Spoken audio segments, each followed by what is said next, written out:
Kevin Durant is set to return and make his son's home debut against the Timberwolves, 10 Eastern on ESPN TV. It'll be just his fourth game with Phoenix. Looking ahead to the playoffs, the key for the Suns won't be how few games KD's played for them. It's Chris Paul, believes ESPN's Nick Friedel. Is he, through a postseason run, going to be able to produce night after night? When you're playing with Kevin Durant and you're playing with Devin Booker, you can create space for other guys. But in my mind, when you watch the Suns team, the focus shouldn't be so much on Durant over the next few weeks. It's how Paul looks, and can he push them over the edge in the postseason. Tonight, Minnesota's Anthony Edwards and Karl Anthony Towns both listed as probable. Grizzlies leading scorer Ja Morant expected to return from a thigh issue tonight against the Clippers. ESPN's Pete Thamel reporting VCU's Mike Rhodes has agreed to become the next men's basketball coach at Penn State. Utah Valley's Mark Madsen, the former Stanford star and NBA vet, will be Cal's next head coach. A championship team is about each player being a perfect fit. Same with your vehicle. So for parts that fit, head to eBay Motors and look for the green check. Stay in the game with eBay Guaranteed Fit. ebaymotors.com. Let's ride. Eligible items only. Exclusions apply. Matt Moscona. I'm very important. After further review. Say it one more time. After further review with Matt Moscona. And here we go. ESPN Baton Rouge, New Orleans, Alexandria. Live from the Mercedes-Benz of Baton Rouge studios. That's right.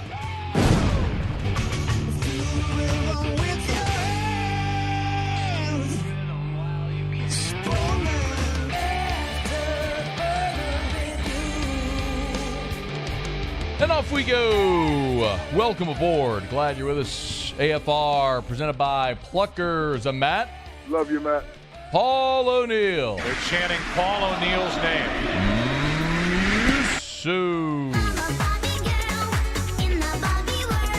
And Mr. Toby Tomplay.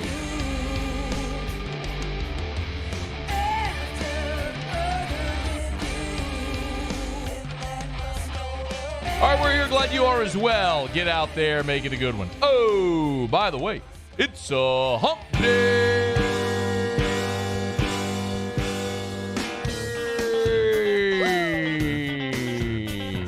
Yep. It's hump day. Hump day. Mike. What day is it, Mike? Kind of feels like a Monday. Hump day. Muse, does it feel like Monday to you? It's hump day. No. Mike. No. What day is it, Mike? Paulie, feel like Monday to you? Hump day. No. It's hump day. Weird. Mike. What day is it, Mike? Oh, Muse. Hump day. What's up? Feeling good about this one today. It's hump day. You'll have to be more specific. First of all, down a little bit. It's the vibe, though. Is this energy and but loud and high. I can't hear myself in my headphones over the Chili Peppers. Love the Humpty Bump. Wrestling trivia today, Muse. Hey, that's right. Wrestling. Mike. What day is it, Mike? One of them, guaranteed. Like at least one, 100% you're knocking it out the park. Hump day. I feel pretty good about all of them, though. I'm not going to lie. I feel good about this. Oh, we got mock drafts. It's hump day. We got a 7-round mock draft. Mike. What day is it, Mike? Get nuts. Get nuts. Hump day. We got Pro Day. It's hump day. We got LSU Wax in a swag school. Mike. What day is it, Mike? Girl, in honor of my great friend Richard Condon. Hump day. All right, let's get going. We got a lot to get to here. Glad you're here. Muse, thanks for filling in the past couple of days. Had a Guarantee Leadership Retreat. Was on Sunday, Monday, Tuesday. So got back in town yesterday. We solved all of the company's problems and set forth a plan to make sure that Guarantee's here for a bajillion years in the future and on the map to world domination. So excited about it. But anyway, thanks to Moose for filling in and everybody picking up the slack. The LSU Football Pro Day is today. Everyone, I would assume, mostly keeping an eye on Kayshon Boutte. I'm a little curious how LSU fans are going to feel, regardless of how it all goes today. It feels very much like LSU fans are soured a bit because of how it ended with Kayshawn. Honestly, it feels a lot like, just finger on the pulse, kind of feels a lot like it did a year ago with Derek Stingley, where Stingley had this great start to his career, and then injuries just cost him a great opportunity, and he tried to play through it, and it didn't go great, and there were all these different narratives out there about him, but he went third overall, and he's going to be an amazing pro, and LSU fans are going to love him again because of that. That's similar with Jamar Chase. Jamar, was going to play, and then ultimately decided to opt out, and people were upset about it.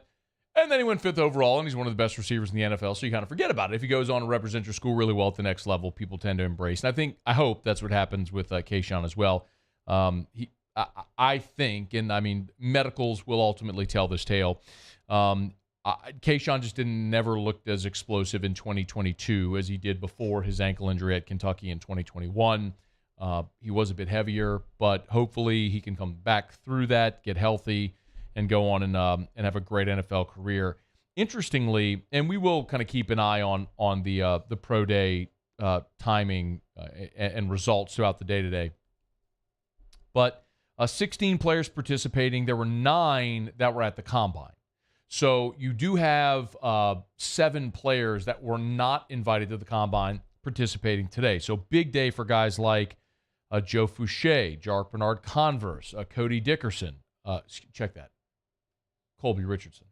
Sevyn Banks, Mike Jones, Tremont Shorts, Todd Harris, who spent the bulk of his LSU career unfortunately injured after that injury in 2019 that really set him back. But an opportunity for those guys that were not invited to the combine to show out for 32 NFL teams.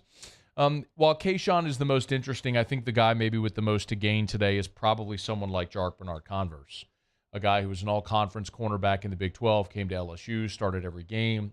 Athletically maybe wasn't going to really wow people, but LSU did put some of his videos out there. Jark Bernard had a 32-inch vertical, and on his 40, and LSU did post this video a couple hours ago, Jark Bernard-Converse, again, 42-inch vertical, and ran 4.4 in the 40. You want to talk about a guy making the most of his opportunity, that's a case in point. A guy who was basically a 5-year starter, has the size, and maybe people wondered about the athleticism to be able to play outside cornerback in the NFL. You go to your pro day and you jump 42 inches and run 4.4 in the 40, you're going to turn a lot of heads and probably put yourself in a position where you're going to have your name called in the draft. So early returns would suggest Jark maybe had the best day. It was interesting because LSU's pro day is on the same day that Jordan Reed over at ESPN.com released his 7-round mock draft. And he had 6 Tigers being taken. Remember, he had 16 LSU players at pro day today, 9 invited to the combine, essentially saying, several of the players invited to the combine aren't even going to have their name called. Interesting, I'll run through the 6 that he had picked. He's got B.J. Ojulari as the first LSU player taken, going early in round 2, 44 overall to the Atlanta Falcons. Gag me with a sweaty tube sock if another great LSU player ends up in the NFC South, not in New Orleans. But Ojulari to Atlanta. Jaquelin Roy, early in round 3 to the Raiders with the 70th overall pick. He's got Anthony Bradford going round 4 to the Atlanta Falcons. Kayshon Boutte coming off the board late round 4 to the Carolina Panthers with pick 132 overall. Now, there's a couple things to take away from there. Number one, obviously, it would be a few years after Terrace Marshall, you'd have yet another LSU Tiger in the division in Carolina at that position. Obviously, we're all keeping an eye on what Carolina is doing in this offseason because they've traded up to the number 1 pick and they're rebuilding their roster and being very aggressive in the way they're doing it. But for Kayshon specifically, what a tumultuous fall that would be. If you consider that before this season, every single mock draft had Kayshon Boutte as the first receiver taken. It was basically Kayshon and Jordan Addison from USC, were 1A, 1B, however you wanted to slice it. And he went from a surefire top half of round 1 guy to now being mocked in round 4. You're talking about losing 8 figures with that type of drop. if that's ultimately where it goes. So it's a massive opportunity for Kayshawn, not just here at Pro Day, to test well and to show his athleticism is there, but to go talk to these NFL teams. Like, yeah, to the Combine as well, but to talk to these NFL teams about whatever the questions are they might have that's caused such a precipitous fall for a guy who at one time was projected to be a top 10 pick in the draft. The other two players that Jordan Reed projects from LSU drafted, Jay Ward with the first pick of round 6, and then Micah Baskerville, 244 overall. That's in round 7. I mean, it is stunning if you're Jay Ward and you've played outside corner, you've played nickel, you've played safety, you've played special teams. You're that versatile, and you're mocked with the first pick of round 6. It's stunning when you're Micah Baskerville and all you've done is proven you're a tackling machine in the toughest conference in America. You can run sideline to sideline. You're athletic enough to defend the pass as well. And in this modern NFL, that is what a middle linebacker is built like. And they got him in round 7. It's a little stunning. It illustrates how hard it is to get drafted, right? Number one. And the opportunity that some of these guys have, not only between now and the draft, but even thereafter to make whatever team it might be. So notice no Jarek Bernard-Converse, no Joe Fouché, no Mekhi Garner. Just interesting, man. A lot of guys that are going to, no Jure Jenkins. A lot of guys that are going to have maybe a steep hill to climb come draft and then undrafted free agency after. So pro day today for LSU. Wish all the former Tigers luck in their workouts. And as you're about a month away from the NFL draft, we're counting down to it.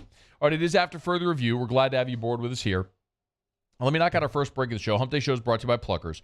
We'll knock out our first break. When we come back, let me talk a little LSU baseball. Tigers beat Grambling last night. And then today, both Jay Johnson, Paul Skeens, and also Tony Vitello talked about the big matchup at the box, which starts tomorrow, a Thursday, Friday, Saturday series. So we'll get to that when we come back. Glad you're here. Hump Day edition of AFR. Stick around.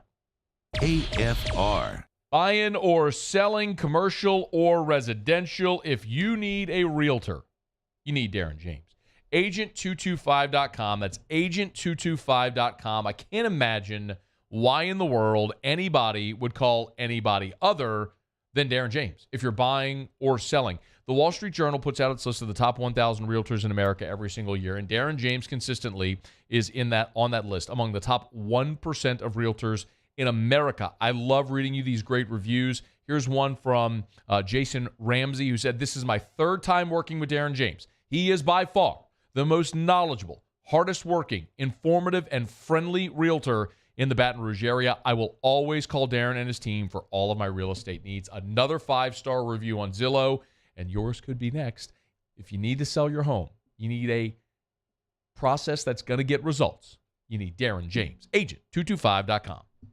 Think real estate, think Darren James. Gulf Coast Bank and Trust is giving our customers the power to bank anywhere, anytime during this challenging event. And we're right there with you. Our mobile banking app is a smart way to manage your money and time. Gulf Coast Bank and Trust, the bank that cares about you. Hey, it's Matt Musso. Join me Monday through Friday for your daily update on LSU baseball with Musso at the Box, presented by New Orleans Flooring, wherever you get your podcast, Apple, Spotify, Google, and check out New Orleans Flooring. 2 locations, Metairie and Prairieville, or NOLAFlooring.com.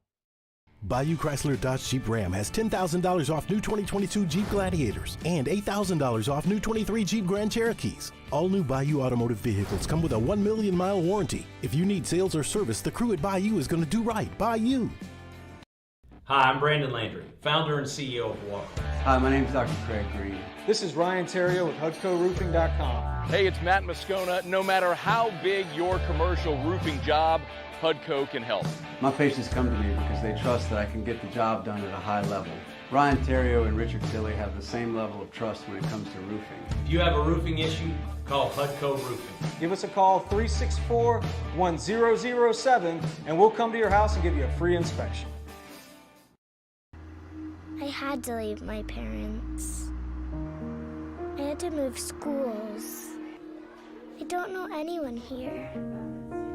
Everything keeps changing. Why is this happening to me? I'm sure glad glad you're here. Change a child's story. There's a child in foster care waiting for a volunteer like you.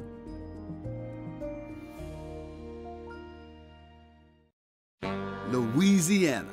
It's a place defined by culture, by pride, by passion, by people who do more than love this place. They celebrate it, elevate it, champion it. They are the individuals who embody what makes Louisiana great.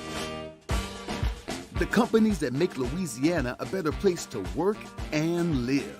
The nonprofits leading transformational change in our communities.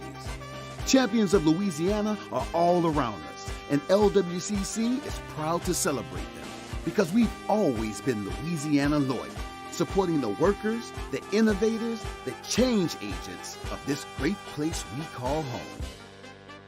Who are the champions around you? Together, we can share their stories. Together, we can help our home state thrive. Together, we are Louisiana loyal. Always.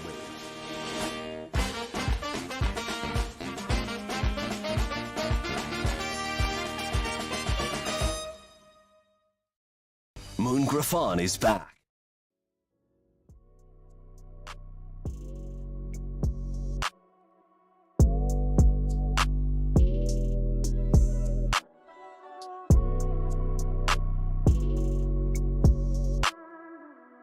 After further review with Matt Moscona, ESPN Baton Rouge, New Orleans, Alexandria. Presented by Plucker's Wing Bar. Open till midnight or later every night of the week, where every Monday is all-you-can-eat wings. Plucker's Wing Bar. If you don't like our wings, we'll give you the bird. All right, good to be back. Muse, did I miss anything major while I was there? Just, I don't know, LSU women going to the Final Four? That's pretty, first time since 2008. That's pretty big news. Talked a little bit about that on Monday for sure. Jamar Cain leaving? That's the one we were having the discussion about. Yeah. So Paul and I actually did that yesterday. If that rose to the level of, well, this is the big news that Matt made. I mean, it is a coach leaving. Final Four. That's big too. That's good. That feels significant. Yeah. The Jamar Cain thing, as I understand, happened very quickly as well. That wasn't anything that was like a slow build over some time. Apparently, they offered him a deal he couldn't turn down. And the other thing, and I need to check the Broncos roster. Apparently, there was somebody who, I'm doing this off the cuff, my apologies, I can't tell you that I know everything about Denver's roster top to bottom, but there's somebody on the Denver roster, I think maybe who Jamar Cain coached at Oklahoma on the defensive line. I don't know if you have a Denver roster right in front of you, but you could figure it out pretty quickly if, let's see.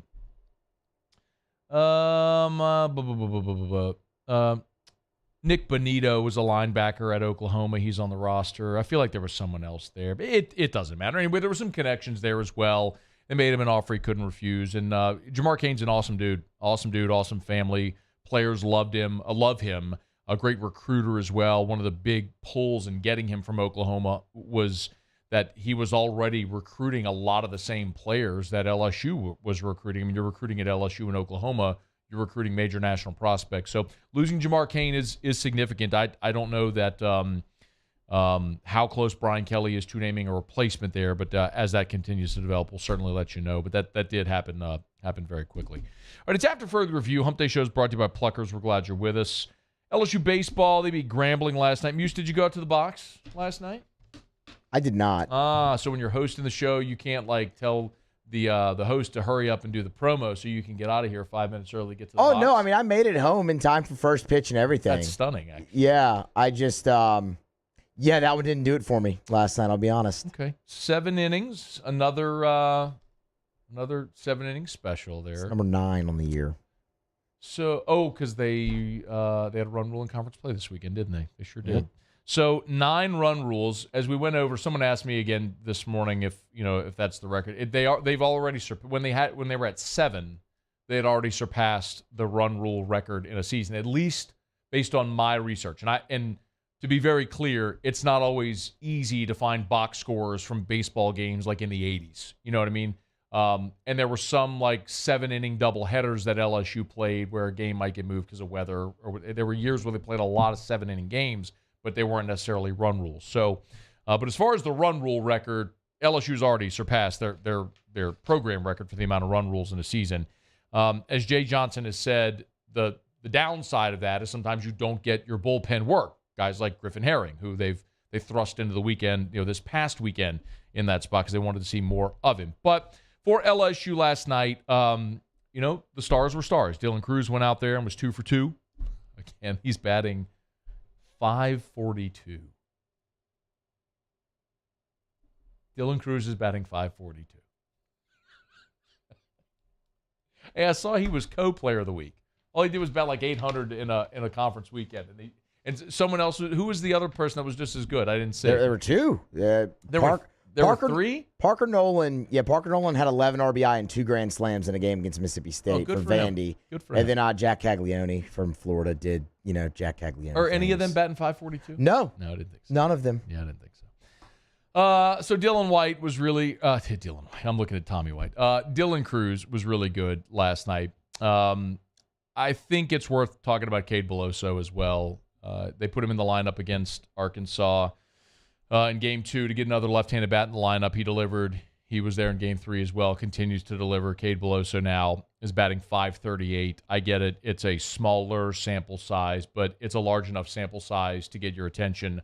All he does is hit. Last night, hit a bomb, and also base hit the other way. He's using all fields, and he's just a really good college hitter. And I understand why it can be problematic if you're trying to keep Jared Jones in the lineup as well, because you can't necessarily have Braden Jobert, Jared Jones, and Cade Beloso all in the lineup, but these are good problems for Jay Johnson to have, and it illustrates the depth on this team and the opportunity. When guys like, I just mentioned the 3, and you're trying to figure out ways to get them all at bats, and a guy like Josh Stevenson, who's a terrific player, is barely playing it all this year. You have tons of talent. I mean, we've talked about Alex Milazzo, who primarily has been used as a defensive replacement late in games, because he's certainly a better defensive option right now than Brady Neal.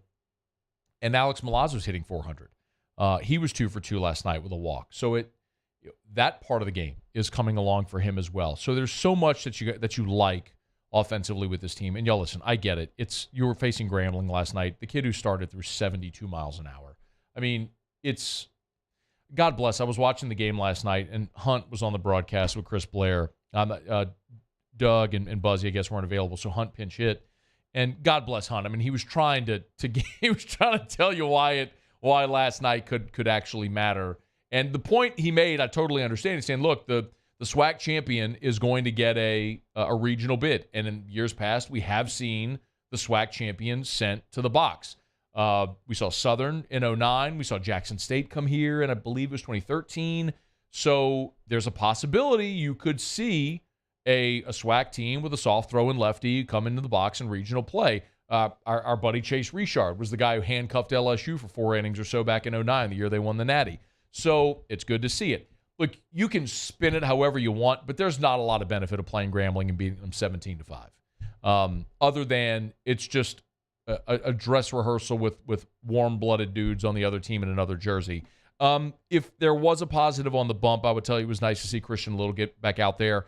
And there's kind of been this conversation of if Little has lost his role there as the closer, and I don't know necessarily if that's the case.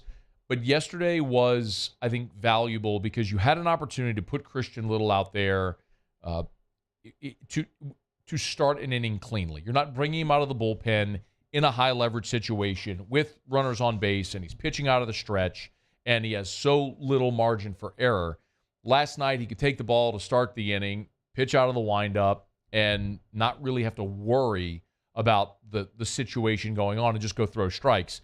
And by and large, he did that. He did walk a batter, but he struck out 4 in 2 innings, and he overwhelmed a inferior Grambling team. But it was good to see that. Nice to see Sam Dutton get out there as well. But Bryce Collins went out and pitched to 1 batter. Got a strikeout, then they brought in Buckingham to finish it off for the final 2 outs of the game. But overall, LSU did what they had to do. They got a lot of guys work. You basically got some guys rest, some guys work that needed it. You get a day off today, and you play Tennessee tomorrow. So Thursday, Friday, Saturday with LSU and the Vols at Alec Box Stadium. And tomorrow's the big one with Skeens against Olander. And look, Skeens talked to the media earlier today and acknowledged. I mean, for a guy who's as stoic as Paul Skeens is, even he could acknowledge that this one is one where he'll be pretty amped. Yeah, I mean, you can't deny that we've been looking forward to this weekend, and you can't really ignore the hype either. But we also know what we have to do, and we've been preparing this whole week to just go out there and control what we can control, and that's all we have to do. And I think it'll be a good weekend for us if we do that. Jay Johnson was asked about. We'll spend more time tomorrow actually previewing the series itself. We'll talk about Tennessee tomorrow, and I think everybody knows we're going to see Skeens Dolander tomorrow, and that's the pitching matchup everybody wants to see, and it's a couple of guys that are going to be vying to be the first overall pick along with Dylan Cruz. I mean, that's what the short list is going to look like. And this is obviously a Tennessee team that beat LSU in the Supers a couple of years ago in Paul Maneri's final weekend, and they were the best team in baseball a year ago and lost their home Super Regional to Notre Dame. You could make the comment, say LSU this year is kind of what Tennessee was a year ago, although that Tennessee team, they were incredible. But Jay Johnson was asked sort of about the magnitude of this series, and he gave a very Saban-esque answer. Yeah, it's the most important weekend because it's this weekend. I think our guys have done a great job respecting the schedule and showing up ready to play, ready to compete. And you'll need to do that this weekend. It's an incredibly talented opponent on both sides of the ball, great pitching staff, arguably probably one of the best ones in the country, explosive position player group, and know how to win. So it's going to be a fun weekend, and I know our players are looking forward to it. We got 7 more of them in a row if I'm doing my math right. So focus on this one, attack it, and then get to the next one. In some respect, and I don't mean to just make light of it, but in some respect, I do understand what he's saying. If you, even if you lose this series, you still have plenty of opportunity ahead of you with 7 weekends remaining after this one. You have 21 games in conference after this one. So if you lose this series, there's plenty of runway to make it up. If you win this series, there's plenty of opportunity for you to falter. So when I heard Jay say, that they've done a great job of, I forget exactly how he said it, but of keeping it week to week in perspective. Gavin Guidry was here last week, the LSU freshman who told the story about how he and Jordan Thompson were sitting in the clubhouse one day and didn't even realize that it was a game day. They just were going to the yard like they do every single day, going through their process. Like, we play tonight. Just forgot it was a game day. And, when you are that locked in and that laser focused on your day-to-day regiment that you forget it's a game day, you never get too high or too low. That's when you get to be in a really comfortable place. And when you're comfortable and you're playing free and loose is generally when you perform.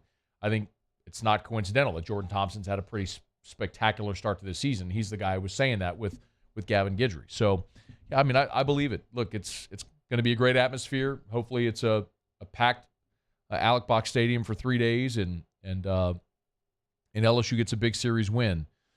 But based on, but regardless of what happens this weekend with Tennessee coming in, with 21 conference games to follow, there's still a ton of baseball to be played. But it still should be a very special weekend at the Box. The kind of weekends that you remember for a long time. So LSU and Tennessee tomorrow, 3-game series begins out at Alec Box Stadium. Okay, let me knock out a quick break, y'all. Brought to you by Mold Zero USA, mold-0usa.com, mold-0usa.com.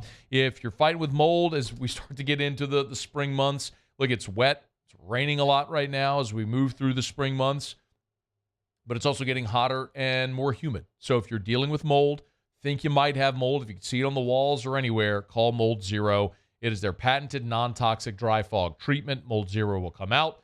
They'll spray and essentially just let that fog dwell. As soon as it dissipates, you can go back into your home, your office, your big commercial building. Don't worry about cutting sheetrock and pulling out carpet and all different types of stuff before you call Mold Zero. Baton Rouge or New Orleans, the 225, the 504, we're really servicing all of South Louisiana. It's Mold Zero USA, mold-0usa.com. All right, Taylor Calandro in 15 minutes. So get your booze questions in if you haven't done so yet. We always do that on Whiskey Wednesday. It was a segment born out of quarantine when wasn't nobody doing nothing. So we said, hey, let's just talk about booze on Wednesdays.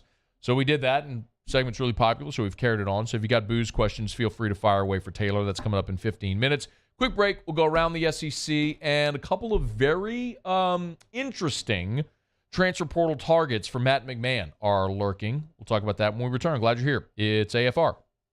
AFR. We're brought to you by ProCharge EV, ProChargeEV.com, electric vehicle chargers for your home, for your office building. I want to remind you again, if you have a commercial building, maybe you're a business owner, maybe you're a grocery store. Actually, there was a local car wash that called ProCharge a couple of weeks ago to get an estimate, and why wouldn't you? You have vehicles rolling through all day. Think of it as an amenity for your customers.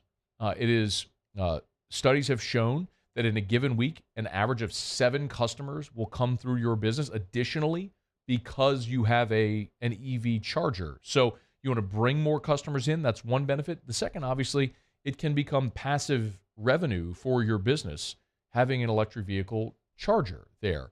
There are tap-to-pay options. ProCharge can manage all of it. So all you do is get a check every month. It's ProCharge EV. Learn more. ProChargeEV.com.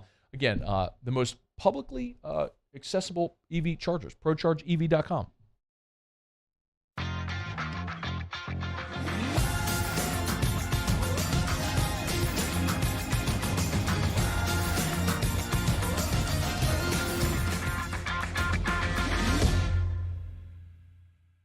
Bayou Ford has $10,000 off MSRP on select new 2022 Ford F-150 trucks. $10,000 off plus 0% financing. And all new Bayou Ford vehicles come with a 1 million mile warranty. The crew at Bayou Ford is going to do right by you. I've been doing business with Luba for 25 years. They're dependable, trustworthy. It's just the attention to detail with our clients. Our folks have years and years of experience. They're highly trained professionals, but many companies have that asset. What I'd like to think makes Luba a bit different is that we use those talents in a way that truly is dedicated to serving the needs of the folks who depend on us.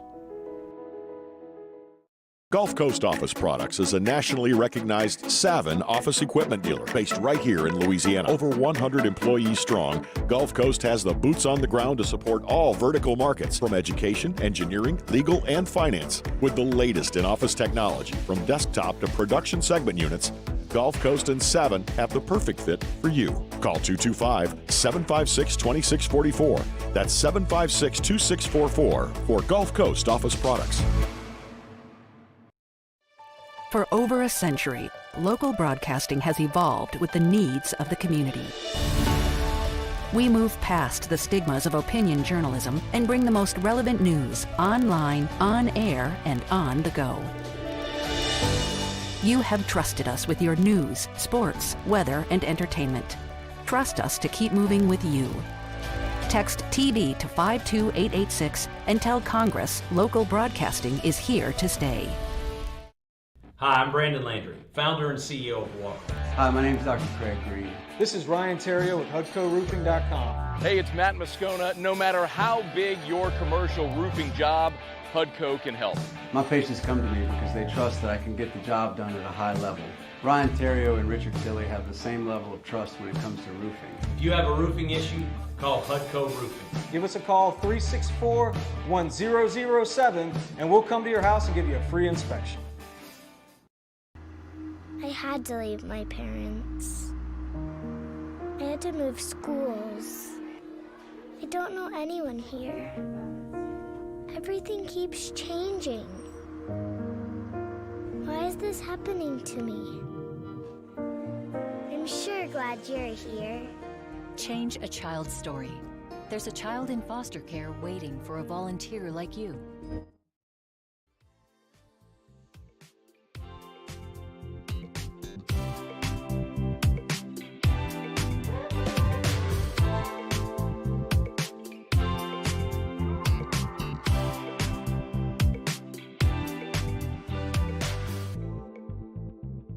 After further review with Matt Moscona, ESPN Baton Rouge, New Orleans, Alexandria. Presented by Plucker's Wing Bar. Open till midnight or later every night of the week, where every Monday is all-you-can-eat wings. Plucker's Wing Bar. If you don't like our wings, we'll give you the bird. You know, a lot of people are asking how Matt McMahon should go about rebuilding this roster. Very obviously a terrible season. They finished dead last in the SEC. So what do you do? And I don't know, man. Several weeks back, probably a month ago at least, made the point that I think Matt McMahon should do what Brian Kelly did, which is rebuild with local talent that, for whatever reason, went elsewhere. They weren't highly recruited when they were coming out of school, played major college basketball somewhere else. Bring them back home. Jarek Bernard-Converse, great example. LSU didn't recruit him out of Evangel. He went to Oklahoma State, was a 4-year starter, all Big 12. Kelly brings him back. He's a starting corner.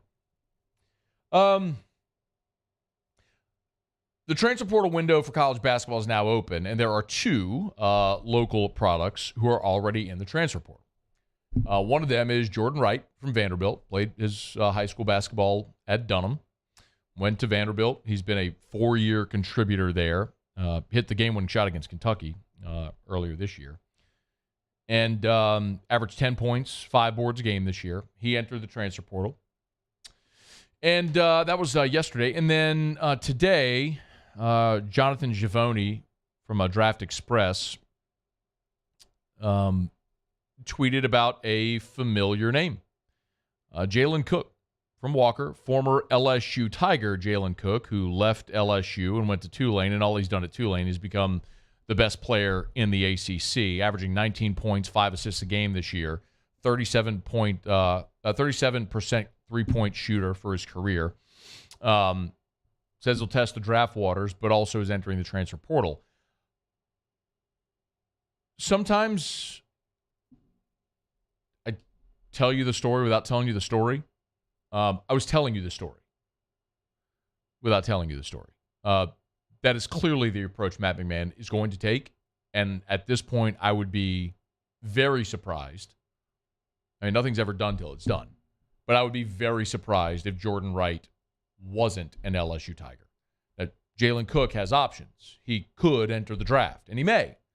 But if he plays another season collegiately, I wouldn't be surprised at all if they brought him back to LSU. And I know what you're going to say is he's already transferred once, and you're right. But there's a waiver process that could take place and very well might take place. But that's a guy who's been a phenomenal basketball player. Those are 2 guys right there that immediately make your backcourt light years better than you were this season. I mean, you were instantly better, and I don't think they're done. So nothing's ever done till it's signed on the dotted line. Even then, sometimes it's not. But there was always going to be an approach for Matt McMahon, was getting local guys with ties here to get them back home to rebuild the foundation and then go from there. And I think that's a place where they're going to start with Jordan Wright, potentially with Jalen Cook. So keep an eye on that. All right, it's After Further Review. We're brought to you by South Point Volkswagen, southpointvw.com. Was out at Covey Rise up in Husser, Louisiana. Boy, I was riding in some dirt and gravel roads getting up there to Husser, Louisiana. My Atlas Cross Sport, no worries about it at all, man. I'm telling you, if you want the style, the feel, the performance of luxury, a vehicle that you can drive in any weather conditions at all, because it's Volkswagen, great German engineering, great gas mileage, and affordable, go test drive a Volkswagen. The Atlas is phenomenal. Just traded in my Atlas for the Cross Sport, which knocks out the third row. Little shorter, sleeker back design, all the technology in it. You got to check it out. It's at South Point Volkswagen. And if you're looking for a certified pre-owned vehicle, they've got a tremendous used car selection. People come in and buy their new car, they trade in their old car. So not just Volkswagens, all makes and models. If you're shopping pre-owned, make sure you shop South Point Volkswagen as well. southpointvw.com. South Point Volkswagen, what's your direction? Okay, Taylor Calandro in about 5 minutes. Do it every day about this time. Let's go around the SEC. Around the SEC, presented by Gulf Coast Office Products, excellence in imaging solutions. The Kentucky Wildcats. Point guard Severe Wheeler is in the transfer portal after 2 seasons. Sorry, Paulie. These are all basketball stories. I forgot to note that for the graphic. My apologies. This is all transfer portal basketball. Portal's open and people are rolling right now. Severe Wheeler played his first 2 seasons at Georgia, went to Kentucky for his last 2 seasons, was the starter, lost his starting job, and now he's bouncing. He's a Houston native, so Texas, TCU, Okie State, K-State, all among the potential landing spots for Wheeler. The Missouri Tigers. Mohamed Diarra was billed as the nation's top JUCO prospect a year ago with his 6'10" frame. Really struggled this season at Missouri, averages 3 points per game and 3 rebounds. Now he's back in the transfer portal. Something worth watching for Dennis Gates' squad. Missouri scholarship situation. If Maybor Majak remains on scholarship, Mizzou would be over the NCAA allotment, so they may have some number finagling to do. Keep an eye. The Auburn Tigers. 4-star guard Chance Westry is entering the transfer portal. 6'6", 190-pounder, played just 11 games before having knee surgery, which ended his season. He was a top 40 recruit a year ago. He joins Johan Traora, another member of last year's class, exploring options in the transfer portal. The Ole Miss Rebels. 2023 men's basketball signee Jordan Burks has requested a release from his NIL. He'll reopen his recruitment. Just a few weeks ago, he reaffirmed his commitment to Ole Miss after Chris Beard was hired, but now the 6'7", 180-pound small forward, 3-star, back in the, on the open market. He's a top 50 small forward in this class. He's the second member of the class to ask for a release from his national letter of intent, joining Josh Hubbard, who eventually committed to Mississippi State. The Alabama Crimson Tide. Jaquan Walton, the 6'7" guard from Wichita State, is transferring to the Crimson Tide. He was a 4-star prospect, number 42 in the transfer portal rankings, according to 247. When Mississippi State fired Ben Howland in 2022, Walton was released from his commitment, ended up with Shockers. Now he's headed to Tuscaloosa. The South Carolina Gamecocks. And Coach Lamont Paris and his staff have landed a former Big Ten guard out of the portal. It's Talon Cooper. After playing 1 season at Minnesota, he heads to the Gamecocks. Prior to that, he had spent 95. He played 95 games in 3 seasons at Morehead State. So 3 seasons at Morehead State, 1 season at Minnesota. Now will finish his career with the South Carolina Gamecocks. Okay, there you have it. That is Around the SEC, presented by Gulf Coast Office Products. A shout out to our guy Trey Beal and all our friends over at Gulf Coast Office Products. Awesome people that do great work. If you need office equipment, check out our friends at Gulf Coast Office Products, GCOPnet.com, GCOPnet.com for Gulf Coast Office Products. All right, we'll knock out a quick break. When we come back, Taylor Calandro joins us for a little Bourbon Dictionary. Get your booze questions in. Email us, tweet us, jump in the Bayou Ford YouTube chat, or text 225-396-4400, 396-4400, 396-4400. All right, Bourbon Dictionary wraps up hour number 1 next. AFR. Love telling you about River City's 1 hour air and love reading great reviews. This one's actually from my guy, Jerry DeLucky. 5-star review said Kevin and his brother Kevon performed our annual AC preventative maintenance check today. During the check, they told me a couple things needed to be taken care of, things that would have gone unnoticed without the check, and explained in detail why. This is a service that's worth every penny. 5-star review from Jerry DeLucky. By the way, it's a service that's complimentary if you're a member of the River City's 1 hour air maintenance club. I always recommend you do this. For pennies, you get complimentary seasonal maintenance, you get membership club pricing, and front-of-the-line service always. River City's 1 hour air. Look for the big yellow vans and trucks with a giant clock on the side. Get that preseason AC check done. River City's 1 hour air. Follow us on Twitter at 1045ESPN to cast your vote in the Citizens Bank and Trust poll of the day. Vote daily inside Off the Bench, anytime. Hunt Palmer. And after further review, Citizens Bank and Trust brings you the poll of the day via Twitter at 1045ESPN. Louisiana. It's a place defined by culture, by pride, by passion, by people who do more than love this place. They celebrate it, elevate it, champion it. They are the individuals who embody what makes Louisiana great. The companies that make Louisiana a better place to work and live. The nonprofits leading transformational change in our communities. Champions of Louisiana are all around us, and LWCC is proud to celebrate them because we've always been Louisiana loyal, supporting the workers, the innovators, the change agents of this great place we call home. Who are the champions around you? Together, we can share their stories. Together, we can help our home state thrive. Together, we are Louisiana loyal. Always.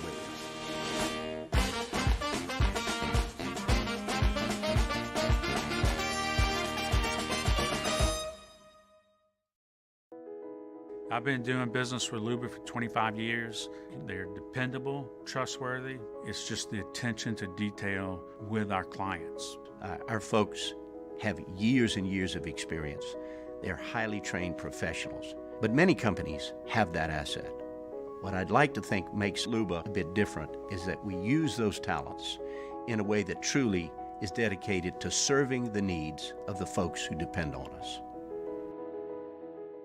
Gulf Coast Office Products is a nationally recognized Savin office equipment dealer based right here in Louisiana. Over 100 employees strong, Gulf Coast has the boots on the ground to support all vertical markets, from education, engineering, legal, and finance. With the latest in office technology, from desktop to production segment units, Gulf Coast and Savin have the perfect fit for you.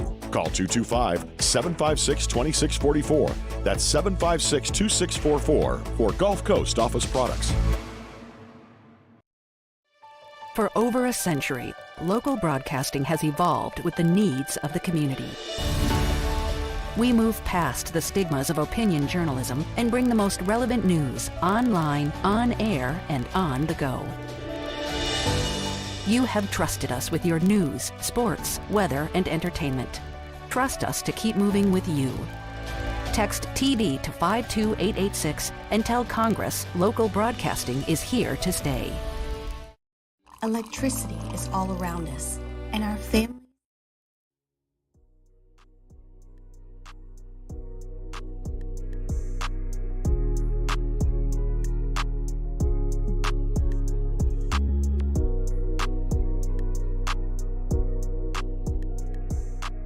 After further review with Matt Moscona, ESPN Baton Rouge, New Orleans, Alexandria. Presented by Plucker's Wing Bar. Open till midnight or later every night of the week, where every Monday is all-you-can-eat wings. Plucker's Wing Bar. If you don't like our wings, we'll give you the bird. They're the gang with the slang. This is Bourbon Dictionary with Matt Moscona and Taylor Calandro. All right, wrapping up hour number one, our buddy Taylor Calandro joins us as he does every Whiskey Wednesday to answer your booze questions, so get him in. How are you, dude? I'm good, Matt. How are you? And by the way, I will not be talking about any Tennessee whiskey today at all. Yes. So I love it. Don't ask me. I don't want to talk about it. We don't want any orange whiskey today. No thanks. Nope. Only things from Kentucky or points yonder. Yeah, no Tennessee swill. None of it. Hey, I had someone ask me today that, honest to goodness, I was doing morning scone, and a guy said, looks like Taylor was doing a JT Mellick pick. What's the story there? Yeah, man. So we went out there yesterday to Branch, Louisiana. If you're unfamiliar with Branch, Louisiana, I don't blame you. Okay. There's like it's just crawfish farms and rice farms and stuff out there. So it's a little past Scott, going westbound down I-10.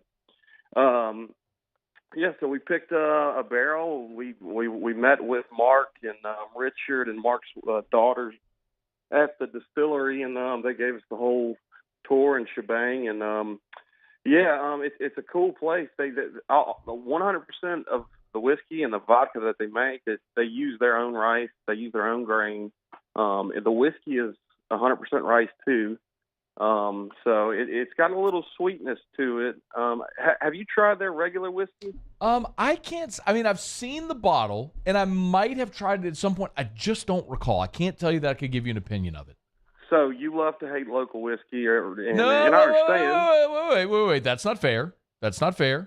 I give honest assessments and my opinion, which I believe you share, is that a lot of local whiskeys have rushed the aging process, and they have just been very bad. The product has been very poor. Oh yes, and I am on the same wavelength with you, and I do agree with you 95% of the time with that. Okay. But JT Melick is doing it correctly. Good. They like I said, they use their own grain. They have been sitting on barrels for 5 years now, 4 or 5 years. Okay. So pretty much everything we tasted was 5.5 years old. So yeah, I mean it's a cool little operation out there. It's not open to the public or anything. It's really not much to see, but we got to see the crawfish process and stuff and all that. I was more interested in that than actual whiskey making. So Okay. I've seen tons of distilleries, so I wanted to see the crawfish and stuff like that. So well, that's cool. But it was cool. So we should be getting JT Melick whiskey private select barrel here in the next month or two. Okay. So all right, so you did the barrel pick, and you'll wait on the pick to be bottled, and then you'll get it. Yeah, so they're going to bottle everything. Man, they still hand bottle everything that comes out of that distillery. Everything over there is such small. That's one of the smaller distilleries I've ever been to. It's just really cool to see. Okay. All right, JT Melick, keep an eye on it. But I had some people asking me today, by the way, like literally just on the text line. This was from Chandler Watts, who said, "Do you know what the break-even pour for scone and tea tonight is?" For those that know, T-Bob and I do our Scone and Tea podcast at Oliver Twist every Wednesday, so we're there tonight. So I just texted Wiggins. It's the Rye 3 Toasted Barrel Proof. Have you had? Am I saying, is it Rye 3 or is it Rye with a 3 replacing the E? Yeah, I think it's Rye 3. And yes, I don't think I've had the toast. I had a single barrel rye from them like 6 months ago, but I don't think I've had that toasted barrel yet. That's fairly new. Okay. Wait, so but it's good. I mean, it's a good little rye for sure. The rye that I had, I think it was the New Orleans Bourbon Fest pick. Maybe I'm not 100% sure. Okay. Wiggins told me this is a Mystic Vines barrel pick. Mystic Vine is one of the distributors. So yeah, I haven't had that yet. Okay. So looking forward to that. That'll be the break-even pour tonight over at Oliver Twist. The Rye 3. I love rye whiskey. I love toasted barrels. Like the Michter's Toasted Rye is, I mean, one of my favorite pours ever. So I don't know if this is even comparable to that, but I'm excited to give it a go. Try it. Yeah, I'm excited to give it a go. You may love it, and it's definitely more attainable than Michter's Toasted Rye for sure. Well, explain for those that don't know. Explain when we say toasted. Explain what the toasted process is. So toasted basically just means the char level on the barrel. It's going to be like an alligator char, sort of what they call it. Just extra toast. You're going to get more of the barrel characteristic and a little more, I would say, like fire and smoke. Just the toasty characteristics you would get if you think of something that's toasted. So I love them too. It's one of my favorite styles of finishing a whiskey.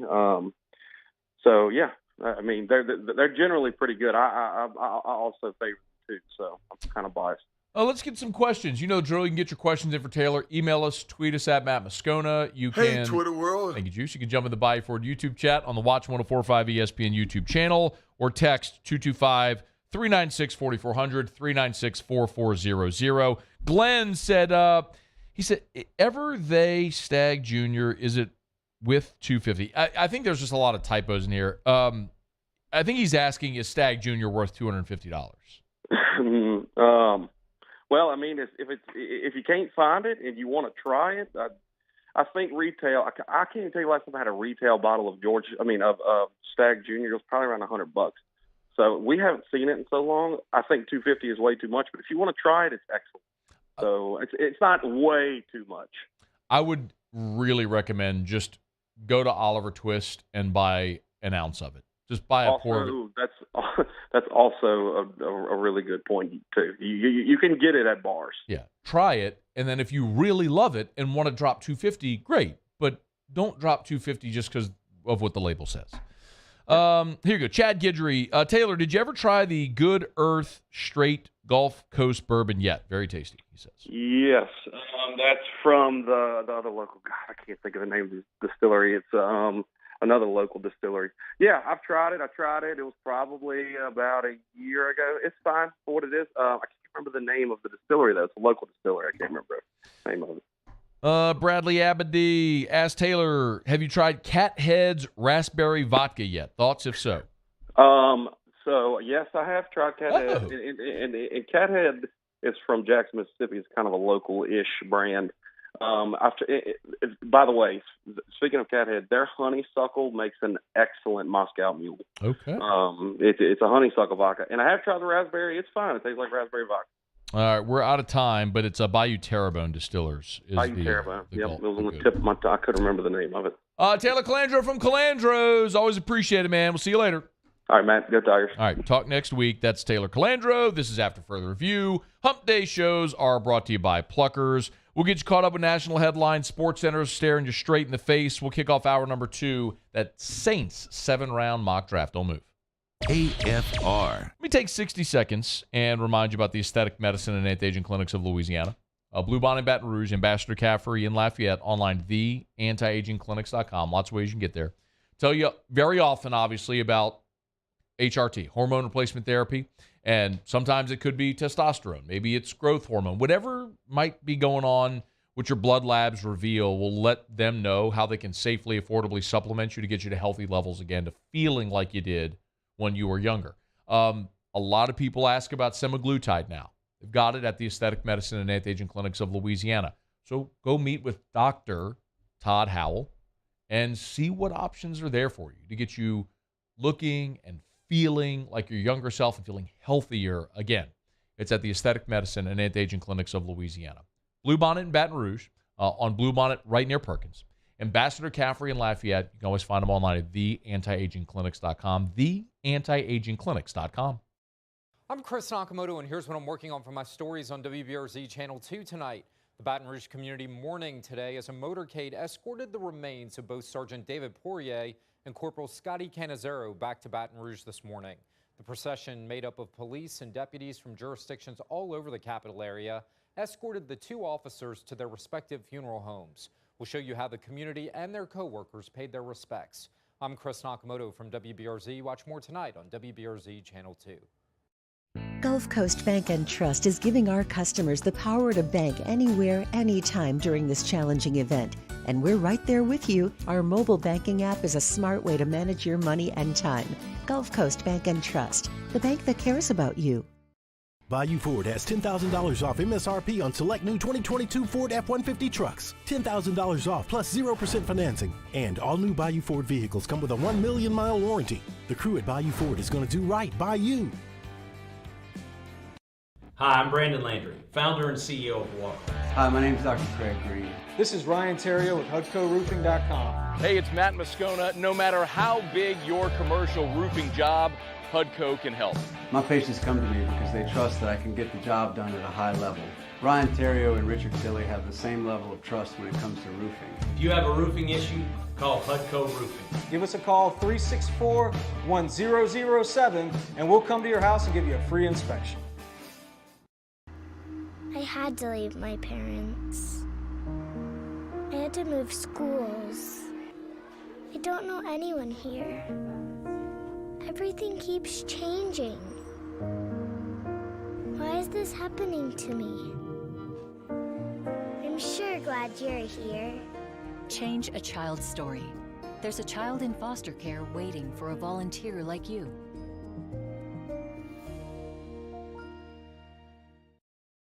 Louisiana.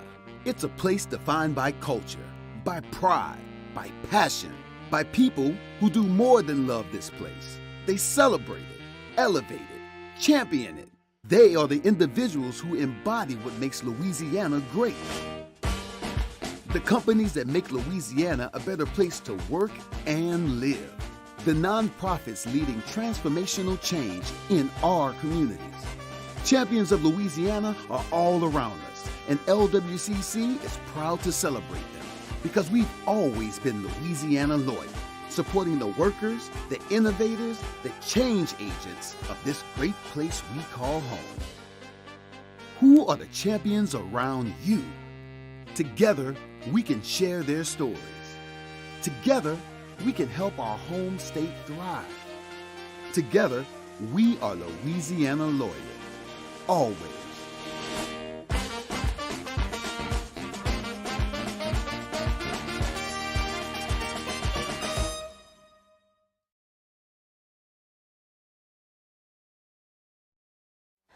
This is SportsCenter. I'm Christine Lisi. One of the NBA's biggest stars makes his return to the court tonight. Power forward Kevin Durant back after missing the last 10 games with a left ankle sprain. He'll make his son's home debut versus the Timberwolves. With Minnesota just a game and a half back of fourth-place Phoenix in the West, this is a pivotal matchup for both teams, explains ESPN NBA insider Brian Windhorst. The Wolves have won 5 in a row. They're on the heels of the Suns for seeding. This is a big game. This isn't just about KD getting in. Like, they need to win. KD knows it. That's why he's coming back for this game. So I'm expecting a great game on ESPN, I might add. Ryan Windhorst on First Take. Coverage of Minnesota and Phoenix, 10 Eastern tonight, ESPN TV. The Timberwolves' Karl Anthony Towns and Anthony Edwards are both probable. After sitting out last night's game with a thigh issue, Grizzlies point guard John Morant expected back tonight against the Clippers. ESPN's Pete Thamels reporting VCU's Mike Rhodes has agreed to become the next men's basketball coach at Penn State. From ESPN's Jeff Borzello, Utah Valley's Mark Madsen. The former Stanford star and NBA veteran will be Cal's next head coach. How would you love a chance to save some money on car insurance? Geico can help. Switch today and see all the ways you could save with great rates and discounts. It's easy. Simply go to geico.com to get a rate quote and get started seeing how much you could save. Matt Moscona. I'm very important. After further review. Say it one more time. After further review with Matt Moscona. And here we go. ESPN Baton Rouge, New Orleans, Alexandria. Live from the Mercedes-Benz of Baton Rouge studios. That's right.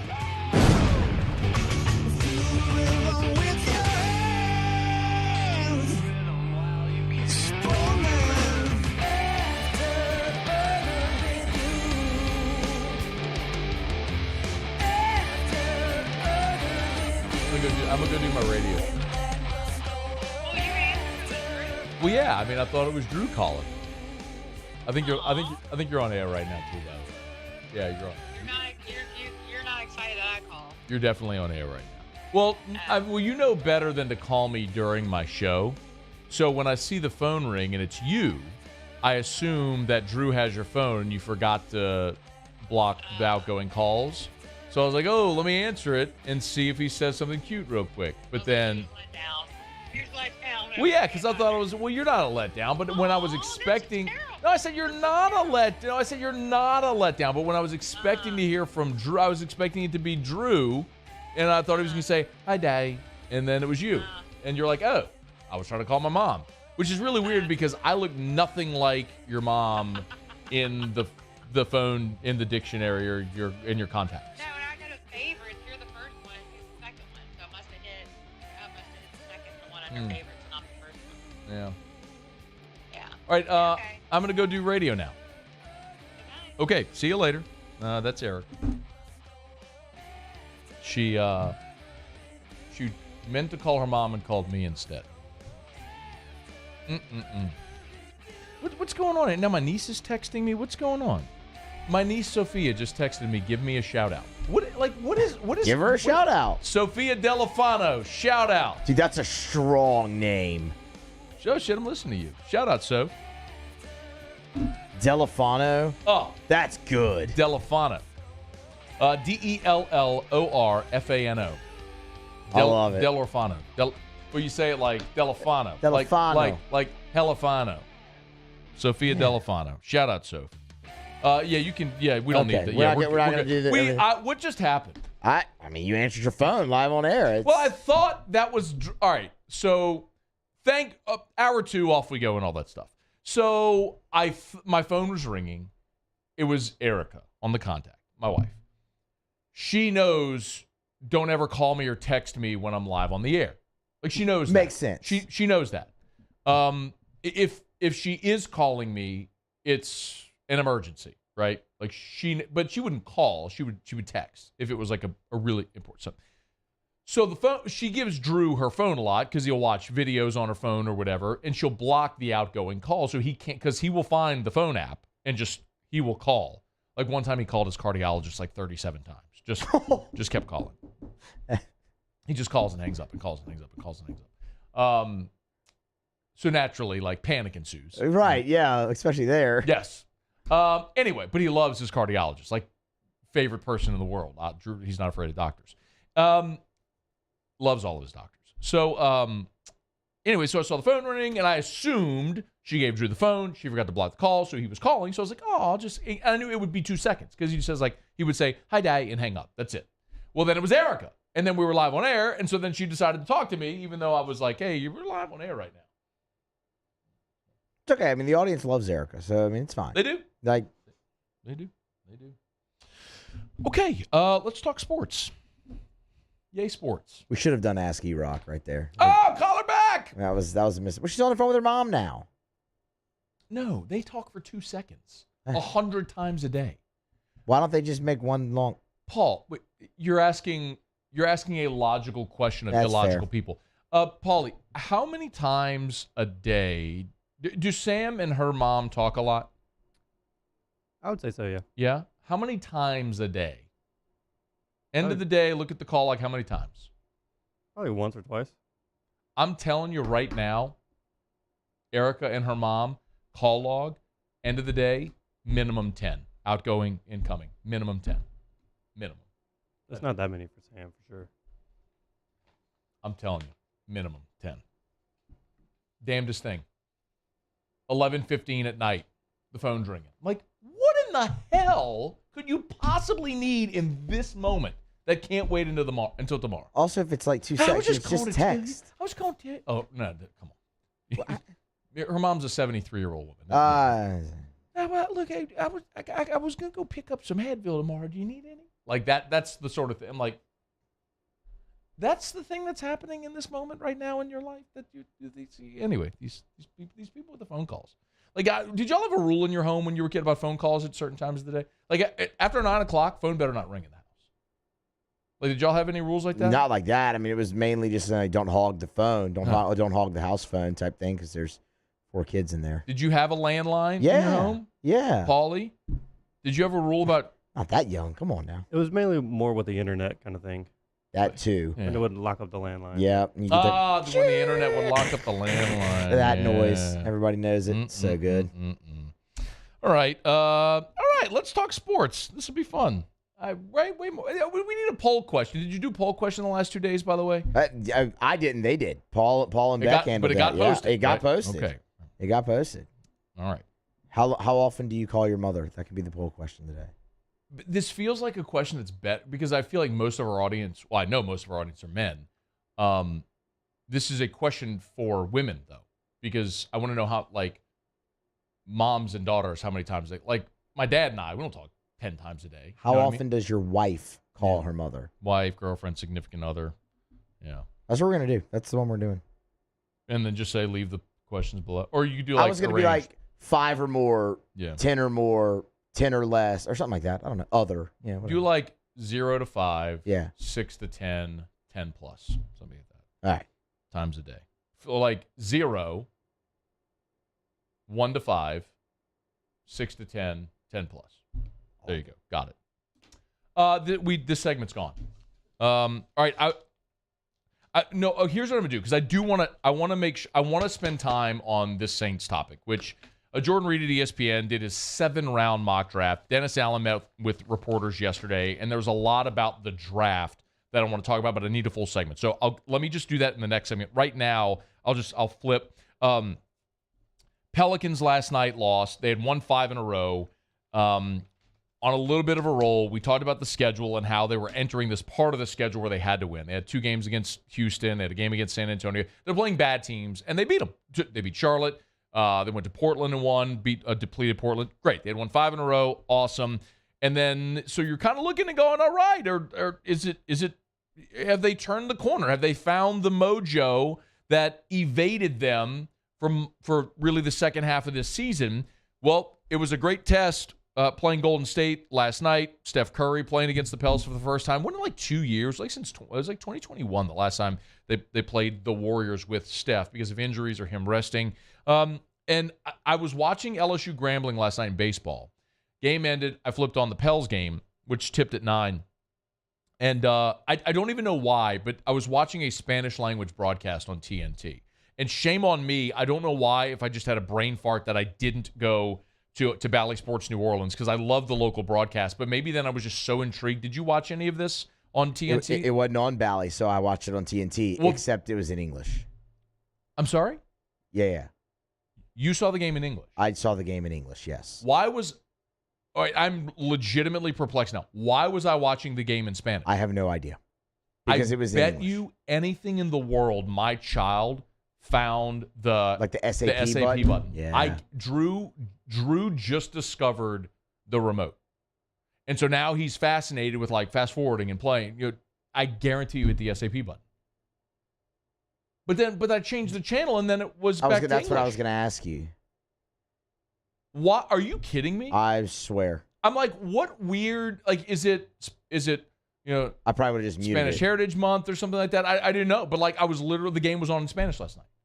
And it was a weird overlay where you could tell it wasn't someone at the arena. It was like this dude in a room just calling the game, and they just laid it on top of the game. I'm like, do you think if like you had it in Spanish and you hit the closed captions, they would have been in Spanish or in English? It had in Spanish. I mean, of course it would be because we would have translated it. Yes, of course. I mean, what do you think they do? I'm in a live event, there's not like they don't have a script as they're calling a live event. Well, I know, but I don't know if the closed captions might you could select English still or whatever, even if in Spanish. I don't know. Spanish.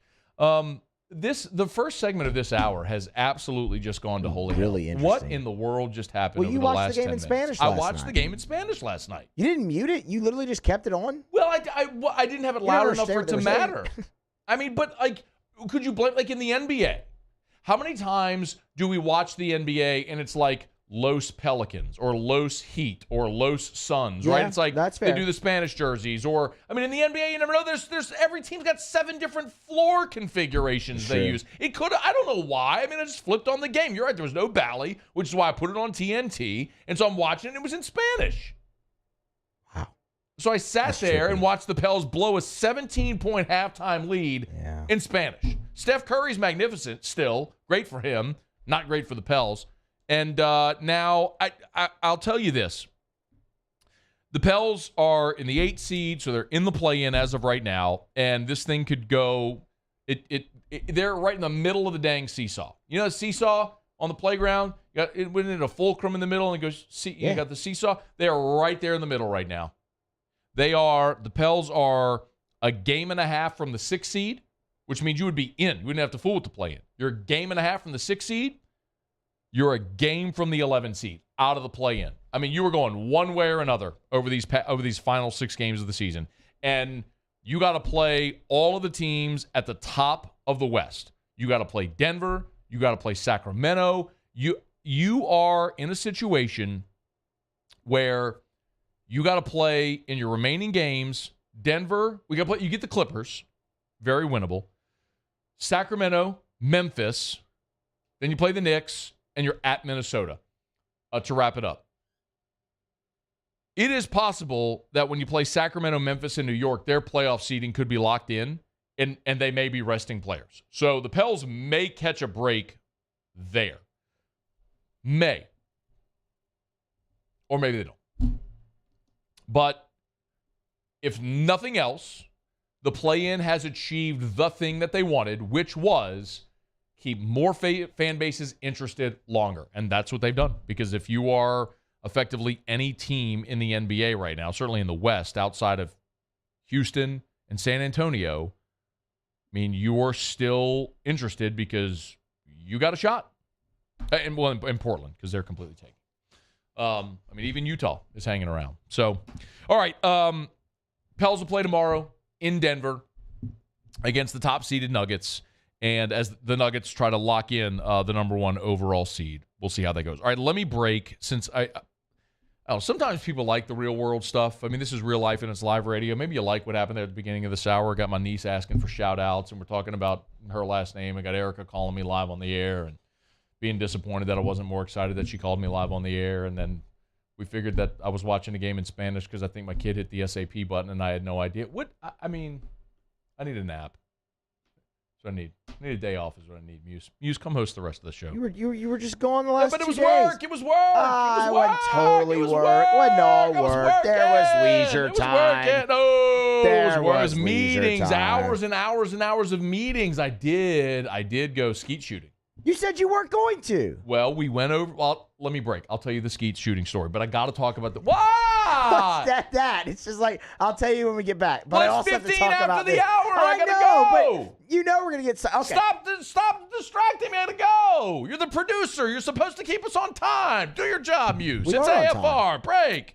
AFR. Brought to you by Pluckers, Nicholson, Bluebonnet, dine-in, carry-out, or delivery. Tonight and every Wednesday is trivia. Tonight, hey, what's the trivia categories tonight, Muse? You want to let the people know? Let them know. It's WrestleMania, right? Give me some wrestling. I need wrestling theme music, especially when we do trivia later. Okay, so we're not gonna do the. We're not going to go with the theme music. We need wrestling theme songs for our trivia. So tonight, professional wrestling themed trivia at both Pluckers locations. 7:30 at Bluebonnet, 8 o'clock at Nicholson. Test your knowledge, eat wings, drink beer, win Pluckers gift cards, Amazon gift cards, other great prizes. Remember, every team at trivia gets to spin the prize wheel. So even if you don't win a round, you still get to spin the prize wheel, still get to win something. So every team is a winner at Pluckers. Everybody gets a trophy. Not really a trophy, but every team gets to win something at Pluckers. Dine in, carry out, or delivery. Remember, it's Pluckers. If you don't like our wings, we'll give you the bird. For over a century, local broadcasting has evolved with the needs of the community. We move past the stigmas of opinion journalism and bring the most relevant news online, on air, and on the go. You have trusted us with your news, sports, weather, and entertainment. Trust us to keep moving with you. Text TB to 52886 and tell Congress local broadcasting is here to stay. I've been doing business with Luba for 25 years. They're dependable, trustworthy. It's just the attention to detail with our clients. Our folks have years and years of experience. They're highly trained professionals, but many companies have that asset. What I'd like to think makes Luba a bit different is that we use those talents in a way that truly is dedicated to serving the needs of the folks who depend on us. Gulf Coast Office Products is a nationally recognized Savin office equipment dealer based right here in Louisiana. Over 100 employees strong, Gulf Coast has the boots on the ground to support all vertical markets from education, engineering, legal, and finance. With the latest in office technology, from desktop to production segment units, Gulf Coast and Savin have the perfect fit for you. Call 225-756-2644. That's 756-2644 for Gulf Coast Office Products. Hi, I'm Brandon Landry, founder and CEO of Otter. Hi, my name is Dr. Craig Green. This is Ryan Terrio with HUDCORoofing.com. Hey, it's Matt Moscona. No matter how big your commercial roofing job, HUDCO can help. My patients come to me because they trust that I can get the job done at a high level. Ryan Terrio and Richard Tilley have the same level of trust when it comes to roofing. If you have a roofing issue, call HUDCO Roofing. Give us a call, 364-1007, and we'll come to your house and give you a free inspection.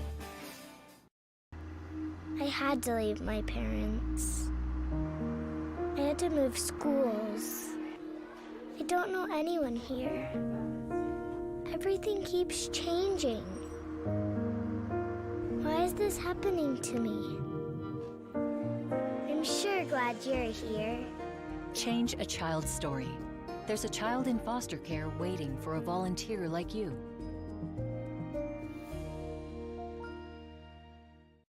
Gulf Coast Bank and Trust is giving our customers the power to bank anywhere, anytime during this challenging event. And we're right there with you. Our mobile banking app is a smart way to manage your money and time. Gulf Coast Bank and Trust, the bank that cares about you. All right, let's say ah. Where'd my spotlight go? Super weird, but we can take care of it.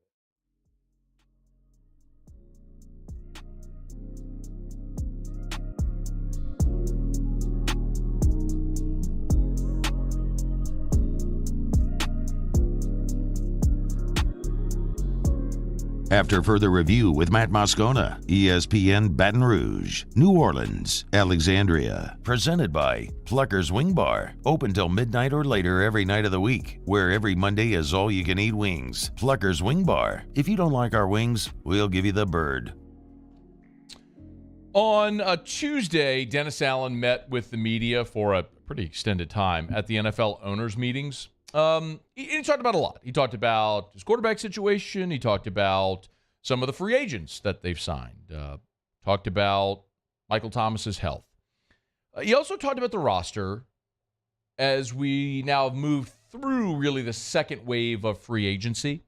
And one of the questions that DA was asked is whether or not he felt the Saints had filled all of their needs so far in free agency. It's number 5, if we could, Muse. Well, look, I think we've made some nice moves in free agency. You're always looking to see where you can continue to, try to fill out your roster, but we feel good about where we're at right now. So, feel good about where you're at right now, but you're always looking for other ways to fill out your roster. Now, he was asked, can we play number 23, please? He was asked about remaining positions of need. And sometimes coaches, GMs are evasive when it comes to this question because, especially in advance of the draft, they don't want to tip their hand about a position that they may be considering. Probably specifically more in the defensive tackle area. I think really what we're looking for right now is how do we build some depth on the defense? We've tried to build a little bit of depth at the linebacker position. We still needed to add some depth at the defensive line position. Safety's an area that we added a pretty significant amount of depth to this offseason. So we'll keep looking to see if there's anybody that pops up on our radar that we think can help us. But I think our focus has kind of moved a little bit more towards the draft. So, again, you're always looking, but focus has moved more toward the draft. And he was very specific there. He mentioned defensive tackle twice in that answer. We've added depth at linebacker. We've added depth at safety, a lot of depth at safety, which they have. Twice he mentioned defensive tackle. So the question always becomes, when you go into the draft, is it needs or is it players? And different teams, and specifically different coaches, will generally give a different answer to this question. Here's what Dennis Allen said: needs or players in the draft? We go into these draft meetings and we try to grade the player based on, what we see, and not really based on what we might perceive as our needs. And so you don't want to artificially pump somebody up, because you have a need at a certain position. And so, again, I think I've said this. I like where we're at right now. I'm looking forward to this draft process and adding some pieces. But I like where our team is right now. Okay. You don't want to artificially pump someone up. Remember, typically, the way that this is done, you go into the draft process, you have your board, you give a grade to a player. Maybe the Saints, hypothetically, identify 21 players in this year's draft that they give a first-round grade to. If you're picking at 29, you're picking someone who you're reaching for. A lot of times, you see the Saints move up. Again, that's a hypothetical. Maybe they're sitting there at 29 and there's a player on the board that they have graded as like the 12th best player in the draft. Ryan Ramczyk is the forever example of that. They thought Ramczyk was the best right tackle in that year's draft in 2017. They were picking at 32. They pulled the trigger on Ramczyk even though they didn't really need a tackle. So with the Saints, you believe them. They're not necessarily drafting position. They're drafting talent. This is where the two worlds collide. Because Dennis Allen told you very specifically they need defensive tackle help. But he's also telling you we're grading players. We're not looking at positions necessarily of need. So with that in mind, you go into a mock draft like what Jordan Reed did. Jordan Reed from ESPN.com. This is a very ambitious undertaking. He made every pick in the entire NFL draft. Did a 7-round mock draft. So at 29, he's got the Saints taking Michael Mayer, the tight end from Notre Dame. I want to be very clear. If Michael Mayer's on the board at 29 and the Saints call his name, I will be pumped. I will be fired up because Michael Mayer is the best tight end in this draft. Respect to Darnell Washington from Georgia. I know he's a different style of athlete. If Brock Bowers were in this draft, he would be a no-brainer, but he's got another year at Georgia. Michael Mayer is a legit, traditional tight end. Freak show pass catcher, can also block and all that sort of stuff. So you give me that guy in the same vein of how we see guys like Kelsey and Kittle being used.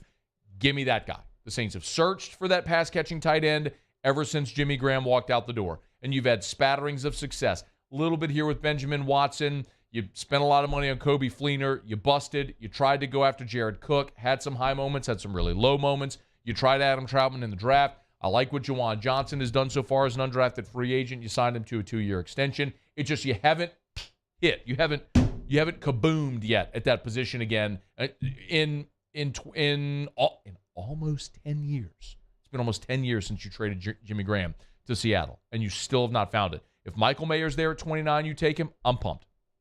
But that doesn't solve the issue that the Saints have, that the Saints still desperately have on the defensive line, which is what Jordan Reed has them doing at 40, taking Maisie Smith, the defensive lineman from Michigan.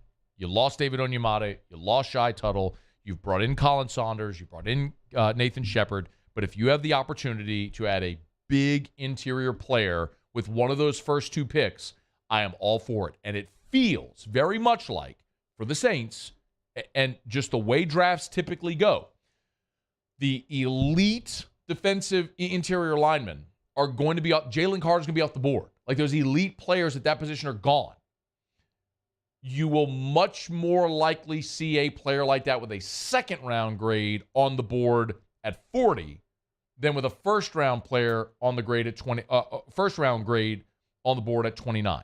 So I could very well see a scenario where, and be okay with the Saints taking best available at 29, and then looking defensive tackle at 40, because you're probably going to get more value. Now, Dennis Allen was asked, are there any remaining musts? It was this is 19 use. Are there any musts, like positions you must draft ahead of the draft?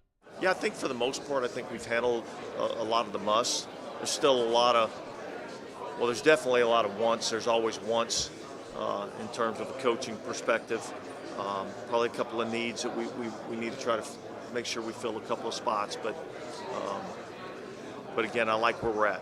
Gave you nothing there. One of those needs is offensive line. And Reed has them taking Cody Mauch, an interior offensive lineman from North Dakota State, at 71. This will be back-to-back years you went small school offensive lineman. You need Trevor Penning to hit, but keep in mind, you brought back Andrus Peat this year on a reduced contract. He's had injury concerns his whole career. You've, over the last couple of years, seen injuries all across your offensive line, including to Trevor Penning, who missed essentially half of his rookie season because of injuries a year ago. You are going to need a solution. You're going to need an heir apparent to Andrus Peat. The hope is Trevor Penning can be your starting left tackle. When that happens and Andrus Peat is no longer here, which is sooner than later, what do you do at left guard?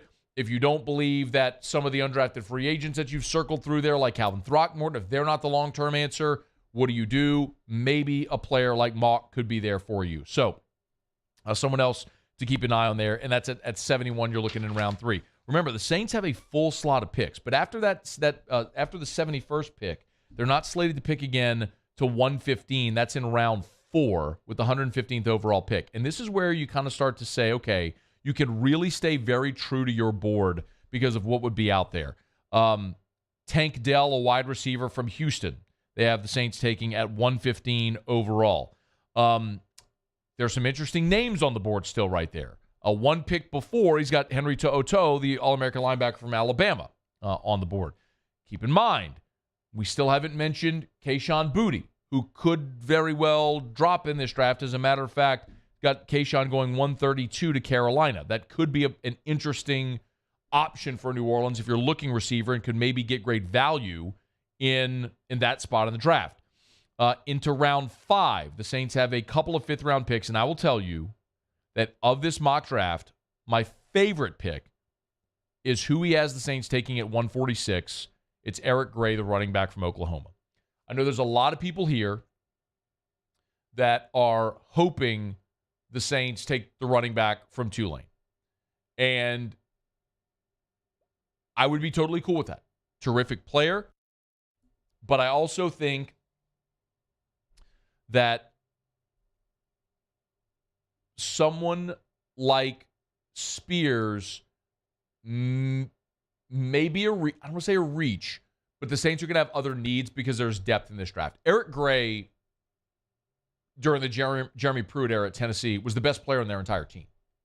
Runs hard, really explosive back, just got lost in the shuffle on a terrible team, went to Oklahoma to play on a better team, and got lost in the shuffle on a really good team in Lincoln Riley's wide open offense. Then Lincoln Riley left. Obviously, we know how all that went this year. I'm telling you, Eric Gray in the 5th round would be a home run. I would do backflips. Maybe not literally because I can't do a backflip, not even on a trampoline.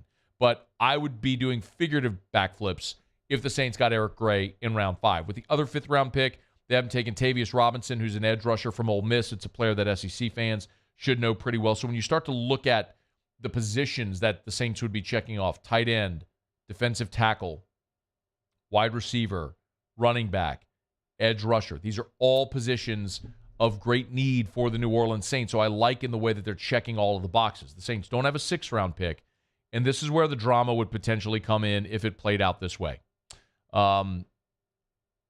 Reed does have the Saints taking a quarterback in round 7.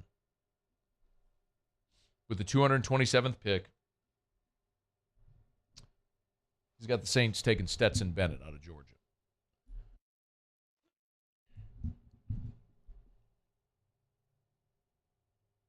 I'd trade in my fan card. I would trade in my fan card. No, you wouldn't. Yes, I would. No, you would not. You have been a Saints fan your entire life. That's true. You're born in New Orleans. That's true. You would not do that. Yes, I would. He's not going to make the team, so there's no reason for you to do that. Which is when I would recoup my card. You can't do that. Once you trade it in, it's gone. Nope. Yep. You got to trade something else to get it back.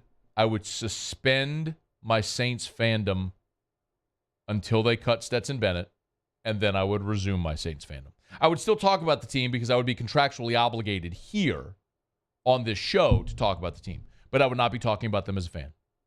If Stetson Bennett is a member of the New Orleans Saints, I would suspend my fandom until he was no longer a member of the Saints. Would you do the whole thing where like you burn like a piece of Saints clothing or something because you're just so outraged like fans? No. That's just stupid. Oh, it's terrible. That's stupid because I also know that he would ultimately get cut, and so I'd be able to jump back on board in relatively short order. And then they have the Saints taking DJ Dale also in round 7, the lineman from Alabama. That would be a great pick, by the way. You get that type of value in round 7. Doesn't that go to show you also how hard it is to get drafted? Like DJ Dale was a 5-star, if I'm not mistaken. A very highly recruited lineman, played a lot of football at Alabama. And you're telling me that's a guy that's like 2 spots removed from Mr. Irrelevant? If it plays out that way? Crazy. But yes, I'm perfectly fine with the Saints drafting a quarterback. I'm perfectly fine with the Saints drafting a quarterback with one of their first 2 picks. I'm fine with them using a mid-round pick or even a late-round pick on a quarterback. I'm fine taking a flyer. I'm fine seeing if you can find your version of Brock Purdy. I'm fine with that. I'm fine with seeing if you could find your version of Kirk Cousins or Dak Prescott in round 4 or Russell Wilson in round 3. Like, I'm fine taking that cut. I'm fine taking that swing if you want to do it. Just not with Stetson Bennett. Mark my word, Muse. Mark the tape. Well, now I kind of want it to happen because I just want to see if you're truthful when it comes to that. If they draft him in round 7, I suspend my fandom. If they draft him anywhere. I was about to say, so just 7 or anywhere? If they draft Stetson Bennett, I suspend my Saints fandom until they cut him. What about undrafted free agent?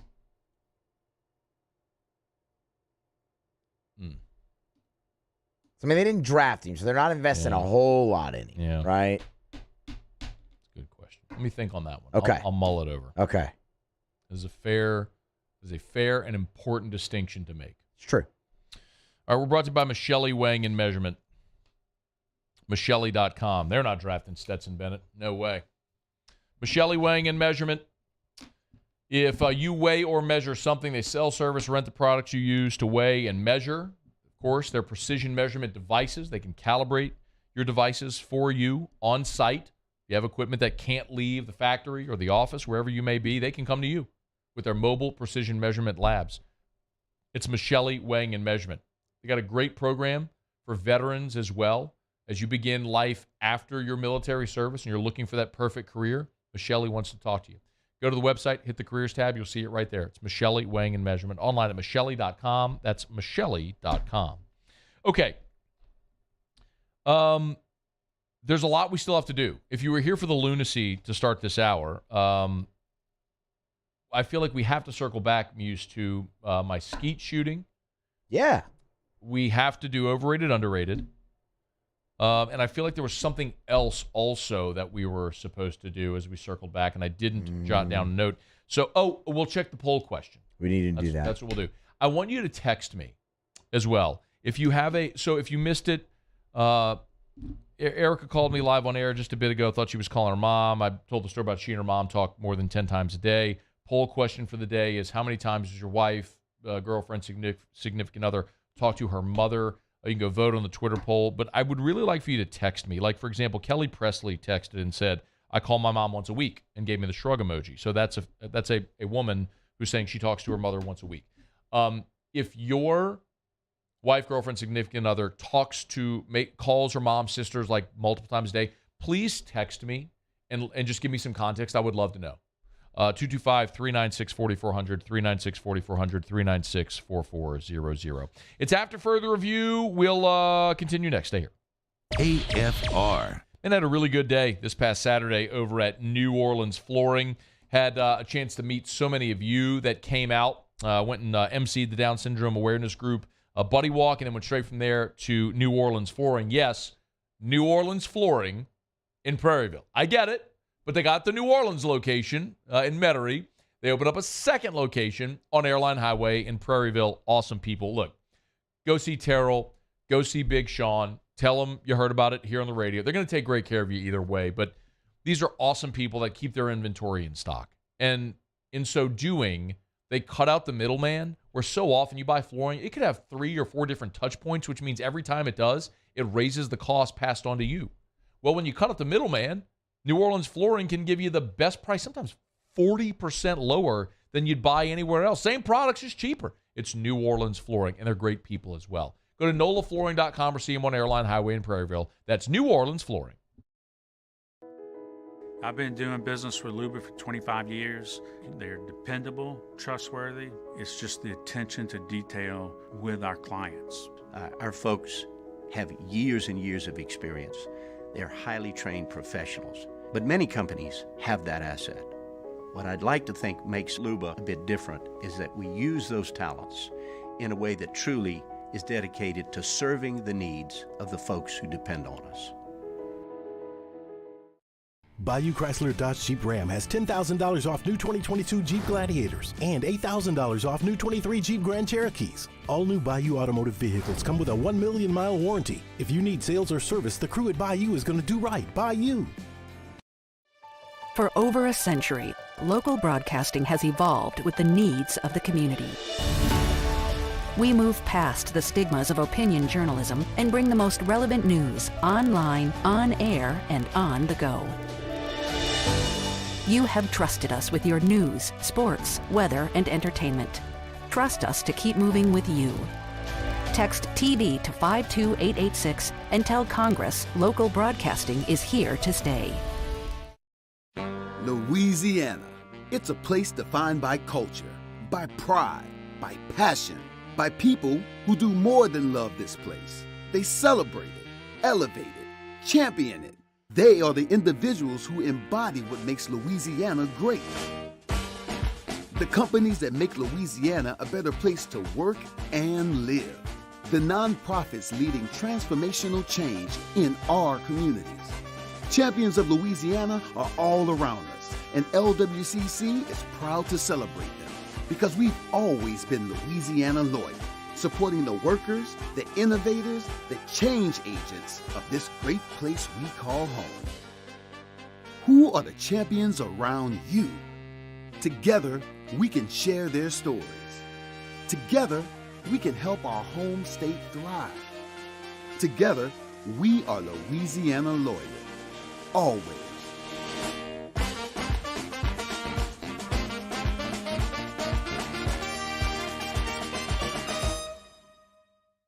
Gulf Coast Office Products is a nationally recognized Savin office equipment dealer based right here in Louisiana. Over 100 employees strong, Gulf Coast has the boots on the ground to support all vertical markets, from education, engineering, legal, and finance. With the latest in office technology, from desktop to production segment units, Gulf Coast and Savin have the perfect fit for you. Call 225-756-2644. That's 756-2644 for Gulf Coast Office Products.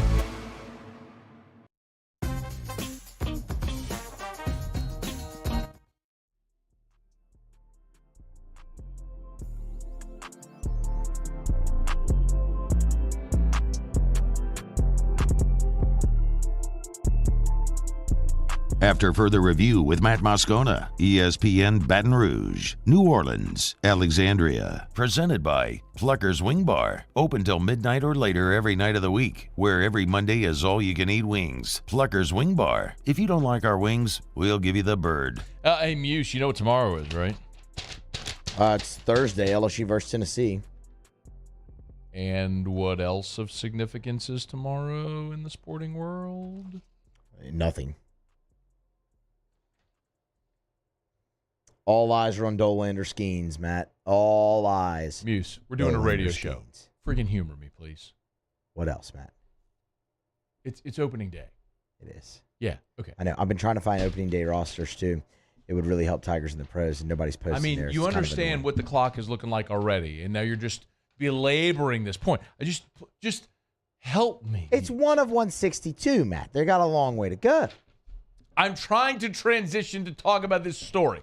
All I needed for you to say was it's opening day, and now you've wasted a minute of the hour. Let's try it again. You know what? Turn off your mic. Hey, Paulie. What's up, Matt? You know what tomorrow is? I do. What is it? It's opening day. Nailed it. Thanks, Paulie. You're the best. And you know what else is going to happen tomorrow, Paulie, on opening day? We're going to get to watch Major League games that are roughly 26 minutes shorter than they were a year ago. How about that? I dig it. How about it? The date is in. Spring training games this year with the pitch clock, 26 minutes shorter than a year ago. Games lasted 2 hours, 35 minutes this spring compared to 3 hours and 1 minute a year ago. Regular season games last year averaged 3 hours and 3 minutes. Also, spring training games were 35 minutes shorter than the WBC games, which did not use a pitch clock. And there were more runs scored in spring training games than the WBC. So you had higher scoring games that were still 30 minutes shorter.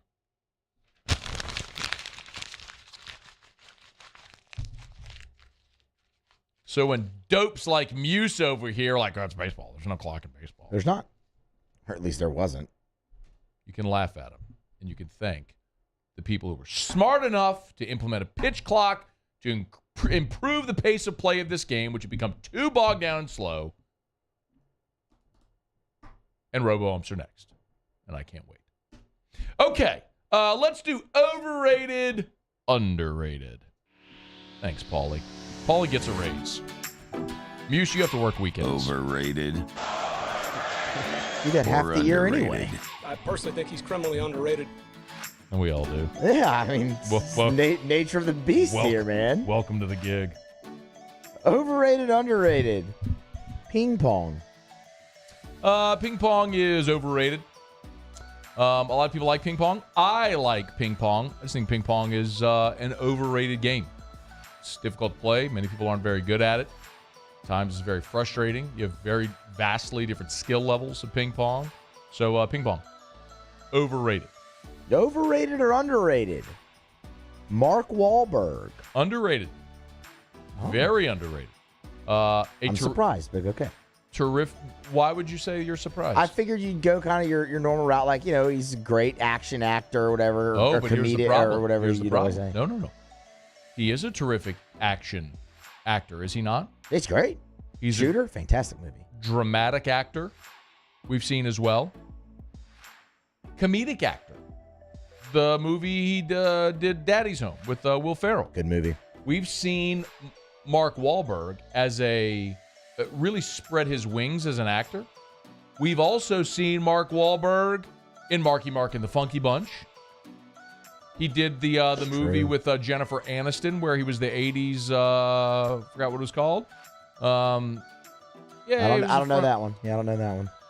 Good movie that's a terrible movie, if that makes sense. It makes total sense. Yeah. And Jennifer Aniston's in it. So you should check that out as well. Rockstar was the name of it. Rockstar was the name of it. Yeah, underrated. Not appreciated enough. Keeps himself in fantastic shape. You ever seen his routine? Dude wakes up at like 4:30 every morning to wake up or to work out. I mean, has a home gym that would rival LSU's gym. Incredible. Marky Mark. Okay. Underrated. Big Mark Wahlberg guy.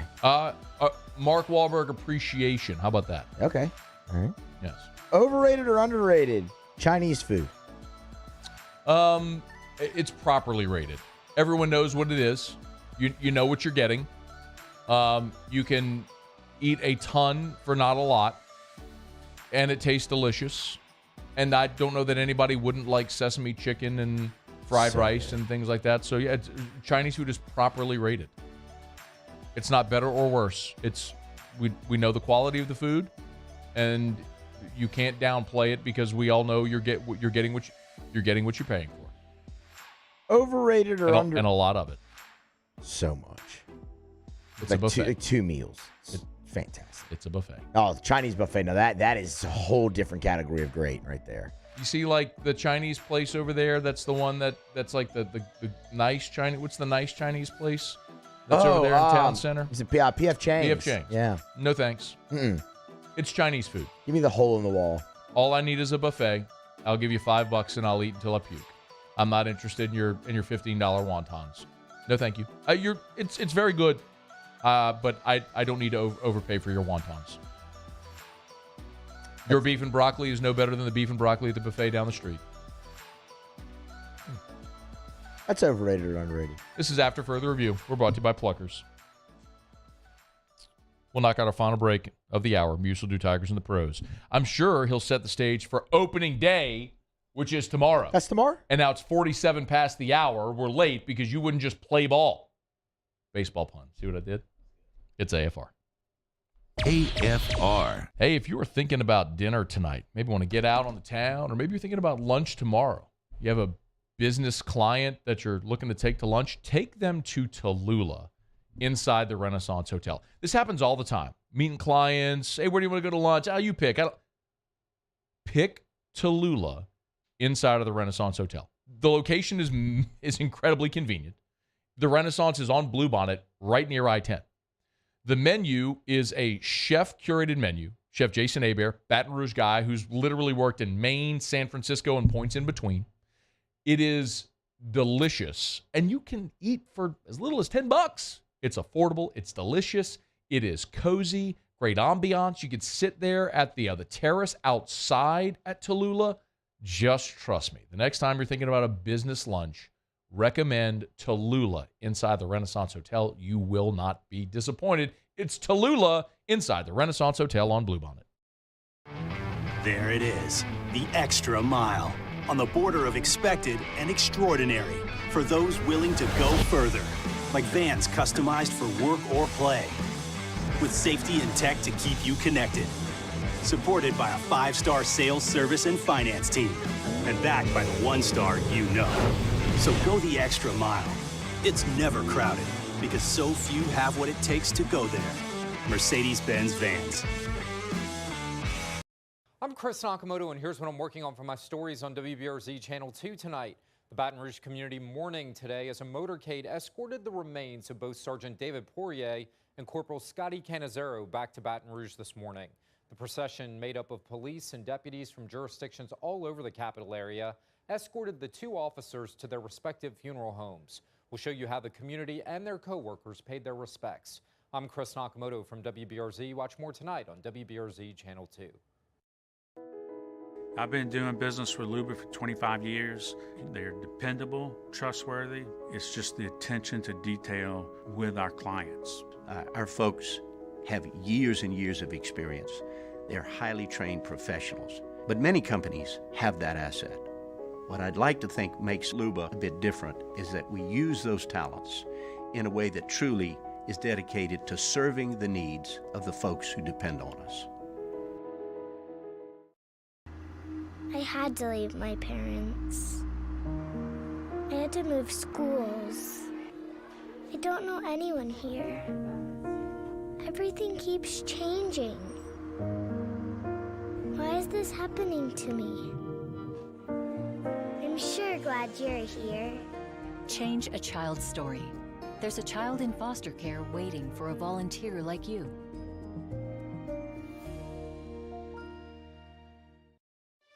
For over a century, local broadcasting has evolved with the needs of the community. We move past the stigmas of opinion journalism and bring the most relevant news online, on air, and on the go. You have trusted us with your news, sports, weather, and entertainment. Trust us to keep moving with you. Text TV to 52886 and tell Congress local broadcasting is here to stay. Louisiana. It's a place defined by culture, by pride, by passion, by people who do more than love this place. They celebrate it, elevate it, champion it. They are the individuals who embody what makes Louisiana great. The companies that make Louisiana a better place to work and live. The nonprofits leading transformational change in our community.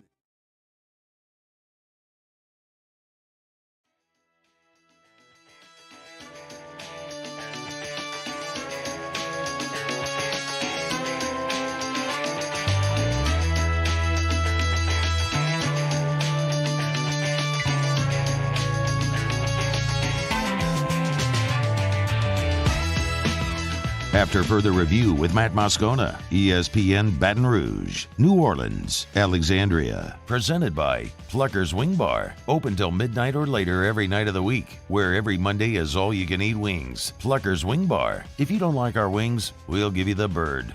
All right, wrapping up hour number 2. A lot going on tonight. Trivia at Pluckers, excuse me. Of course, T-Bob and I will be over at Oliver Twist for Scone and Tea. Hope to see plenty of y'all getting out there tonight. Right now, a Muso. Tigers in the pros. Tigers in the pros. They still bleed purple and gold. They're just really rich now. Presented by Lee Michaels Fine Jewelry. Lee Michaels Fine Jewelry, where Baton Rouge gets engaged. Start with a little bit of news out of the NFL owners meetings in Phoenix, Arizona. Odell Beckham Jr.'s there. Kind of a little bit out of the ordinary. A little bit out of the ordinary to see a top-level free agent moseying around the lobby there, the NFL owners meetings. But Odell's there, looking to meet with teams and see if we can't move this thing along. It's process is kind of stalled since the ACL recovery has been complete. The other news to get to out of the NFL owners meeting is Joe Burrow's contract. Of course, Joey B, now eligible, as are most quarterbacks, like Jalen Hurts, Justin Herbert from the 2020 class. Executive Vice President for the Cincinnati Bengals, Katie Blackburn, described it as, quote, preliminary discussions. Said, quote, we've been thinking about it, hopefully, but there's free agency and such, so we'll see if we can get into it a little bit more maybe. It's hard to say exactly the pace. We sort of said we won't talk about it much until there's something to talk about. So, Bengals aren't in a hurry to re-sign their franchise quarterback, but eventually they'll get around to it when they find time, per Katie Blackburn. Hey, Matt, did you hear MLB opening days tomorrow? No, I didn't hear that. Yeah, news. That's tomorrow. Tomorrow is LSU in Tennessee. It is. Oh, is it? World. All eyes. It's Dolander Skeens. Going to draw a better. Why did you lead with Dolander? Why do you hate Paul Skeens? Alphabetical order. Sounds like you were leading with the guy who's better. The numbers would disagree with all of that, yeah. Yeah, so why would you lead with him then? Alphabetical order. Yeah. Sounds better, too, for being honest. You know what? Rolls off the tongue. I disagree, actually. Skeens Dolander sounds better. Yeah. But if you're legit going to marry yourself to that idea, then I'm going to call you on it every single time you announce a pitching matchup, and it's not alphabetical order. And if you don't think I will, You have grossly mistaken and misunderestimated how petty I can be. No, I haven't misunderstood. Well, not only that, too. You have the away team, right? You have the away team first, normally listed. You read left to right, right? So, I mean, just... Yeah, the more time that you get, the more you think, but really... but anyway, it's opening day tomorrow. Some opening day rosters Your are intuition there, starting Muse. to float out there a little bit. Yep. The Texas Rangers have finalized their opening day roster, and Josh Smith is on it. I knew it yesterday, starting in left field. Cali High! Shout out there. Against. I don't know who they're playing. Aaron Nola. Well, yeah. Phillies, we Rangers. know Nola will be on the opening day roster, clearly. They're playing opening day. Yeah. Phillies and Rangers are playing opening day. So it'll be Nola against Josh Smith. I like that. Cali High! Your Guys normal against each other. suspects as well. Austin Nola, he'll be with the Padres. DJ LeMahieu with the Yankees. Nope. And Alex Austin Bregman. Nola. Oh, Austin. I thought you were doing it for DJ. You always do it for DJ. Well, you wouldn't shut up and let me That's get Tigers it in the pros. Presented by Lee Michaels Fine Joe. Jewelry. Like what? Jury. The Catholic High basketball team gets after winning the state championship. What the baseball team's going to get after they win the state championship here in a few months. How about that, Muse? LMFJ.com for Lee Michaels Fine Jewelry. Hour 3, next. AFR. Gulf Coast Bank and Trust is giving our customers the power to bank anywhere, anytime during this challenging event. And we're right there with you. Our mobile banking app is a smart way to manage your money and time. Gulf Coast Bank and Trust, the bank that cares about you. Bayou Ford has $10,000 off MSRP on select new 2022 Ford F-150 trucks. $10,000 off plus 0% financing. And all new Bayou Ford vehicles come with a 1 million mile warranty. The crew at Bayou Ford is going to do right by you. For over a century, local broadcasting has evolved with the needs of the community. We move past the stigmas of opinion journalism and bring the most relevant news online, on air, and on the go. You have trusted us with your news, sports, weather, and entertainment. Trust us to keep moving with you. Text TB to 52886 and tell Congress local broadcasting is here to stay. Gulf Coast Office Products is a nationally recognized Savin office equipment dealer based right here in Louisiana. Over 100 employees strong, Gulf Coast has the boots on the ground to support all vertical markets from education, engineering, legal, and finance. With the latest in office technology from desktop to production segment units, Gulf Coast and Savin have the perfect fit for you. Call 225-756-2644. That's 756-2644 for Gulf Coast Office Products. I've been doing business with Luba for 25 years. They're dependable, trustworthy.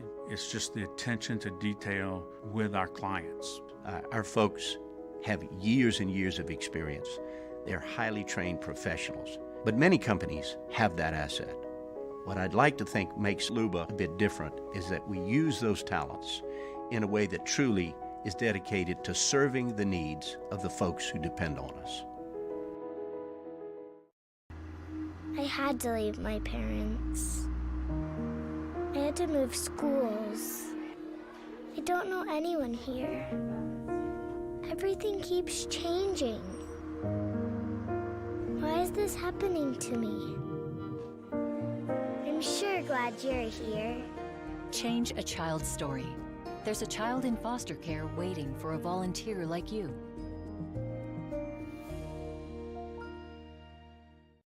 Hi, I'm Brandon Landry, founder and CEO of Otter. Hi, my name is Dr. Craig Green. This is Ryan Terrio with HUDCORoofing.com. Hey, it's Matt Moscona. No matter how big your commercial roofing job, HUDCO can help. My patients come to me because they trust that I can get the job done at a high level. Ryan Terrio and Richard Tilley have the same level of trust when it comes to roofing. If you have a roofing issue, call HUDCO Roofing. Give us a call, 364-1007, and we'll come to your house and give you a free inspection.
This is SportsCenter. I'm Christine Lisi. Big night tonight in Phoenix. After missing the last 10 games with a left ankle sprain, Kevin Durant set to return and make his Suns' home debut tonight against the Timberwolves, 10 Eastern on ESPN TV. It'll be just his 4th game with Phoenix. Looking ahead to the playoffs, the key for the Suns is not how few games KD's played for them. It's Chris Paul, believes ESPN's Nick Friedel. Is he, through a postseason run, going to be able to produce night after night? When you're playing with Kevin Durant and you're playing with Devin Booker, you can create space for other guys. But in my mind, when you watch the Suns team, the focus shouldn't be so much on Durant over the next few weeks.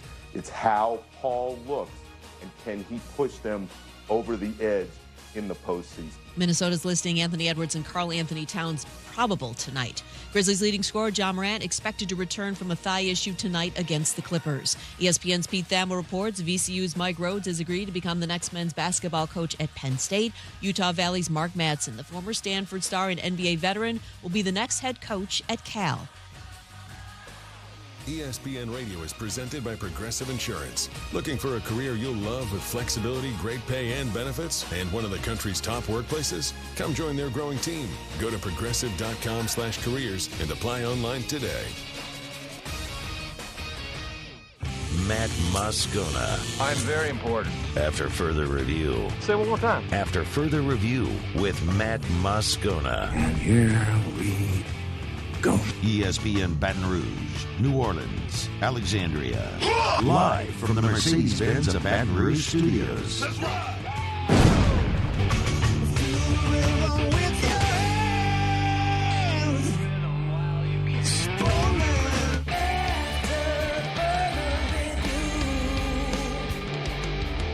Hour 3, off we go. Welcome aboard. Glad you're with us.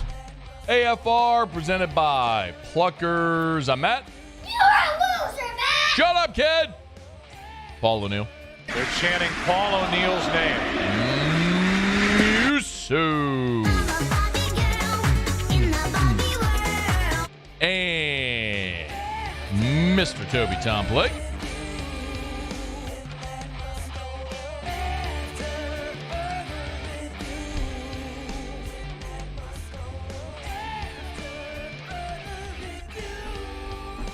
All right, we're here. Glad you are as well. 5 o'clock quitting time. Glad you are driving home with us. Oh, by the way, it's a hump day.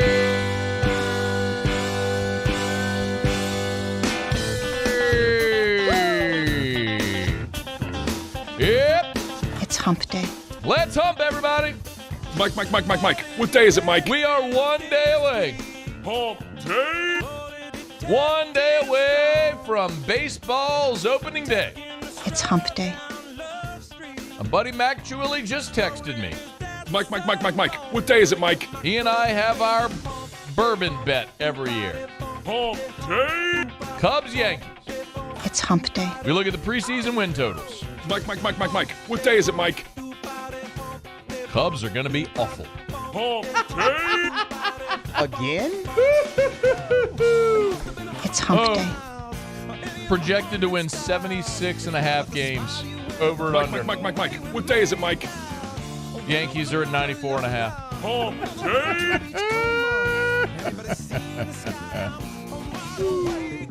day. Pro Day was today. It's hump day. LSU baseball beat up on Grambling yesterday. Mike. What day is it, Mike? LSU Tennessee tomorrow. Hump day. Oh, Muse, I need you to work Otter show tomorrow night. Sorry, I'm busy. 6 to 8. I'm busy. Well, we want team players here, so wish you well. Whatever's next for you there, Muse. I'll be at the box. That's what's next. Okay. Mike. What day is it, Mike? I want to start getting that resume together then. Hump day. Insubordination is what we call this. Brighten you up. It's hump day. All right, let's get going here. Glad you're with us. 1 hour to go. I do appreciate Muse for pinch hitting yesterday, and Monday was out at a work retreat. So good to be back, though, and a lot to get to. Tigers and Vols tomorrow. LSU with a nice tune-up yesterday against Grambling. Jay Johnson and Tony Vitello getting their teams ready for, I tell you what, interesting after the first 2 weeks for Tennessee. They go on the road, and they get swept at Missouri. It has to be the most surprising result in college baseball so far since conference play has begun, if not just altogether in the college baseball season, was seeing Tennessee get swept at Missouri. But then they come back last weekend, and they sweep Texas A&M. So Tennessee's at 3-3 after 2 weeks. LSU, of course, is at 4-2 after winning a couple of series. And now it's LSU Tennessee. We'll dive deep into the matchup, but both coaches started to, in a way, preview the matchup. Here was Tony Vitello talking about these LSU Tigers. You got the core group of guys that have been there for a while. You know, you got to be careful about being a fan of other guys when you're competing against them. But it's cool to watch some of the guys that are in the league when they're young and see them keep getting better and better. And they had some guys that were freshmen playing for them a couple years ago here that were already really good. And obviously they're better now.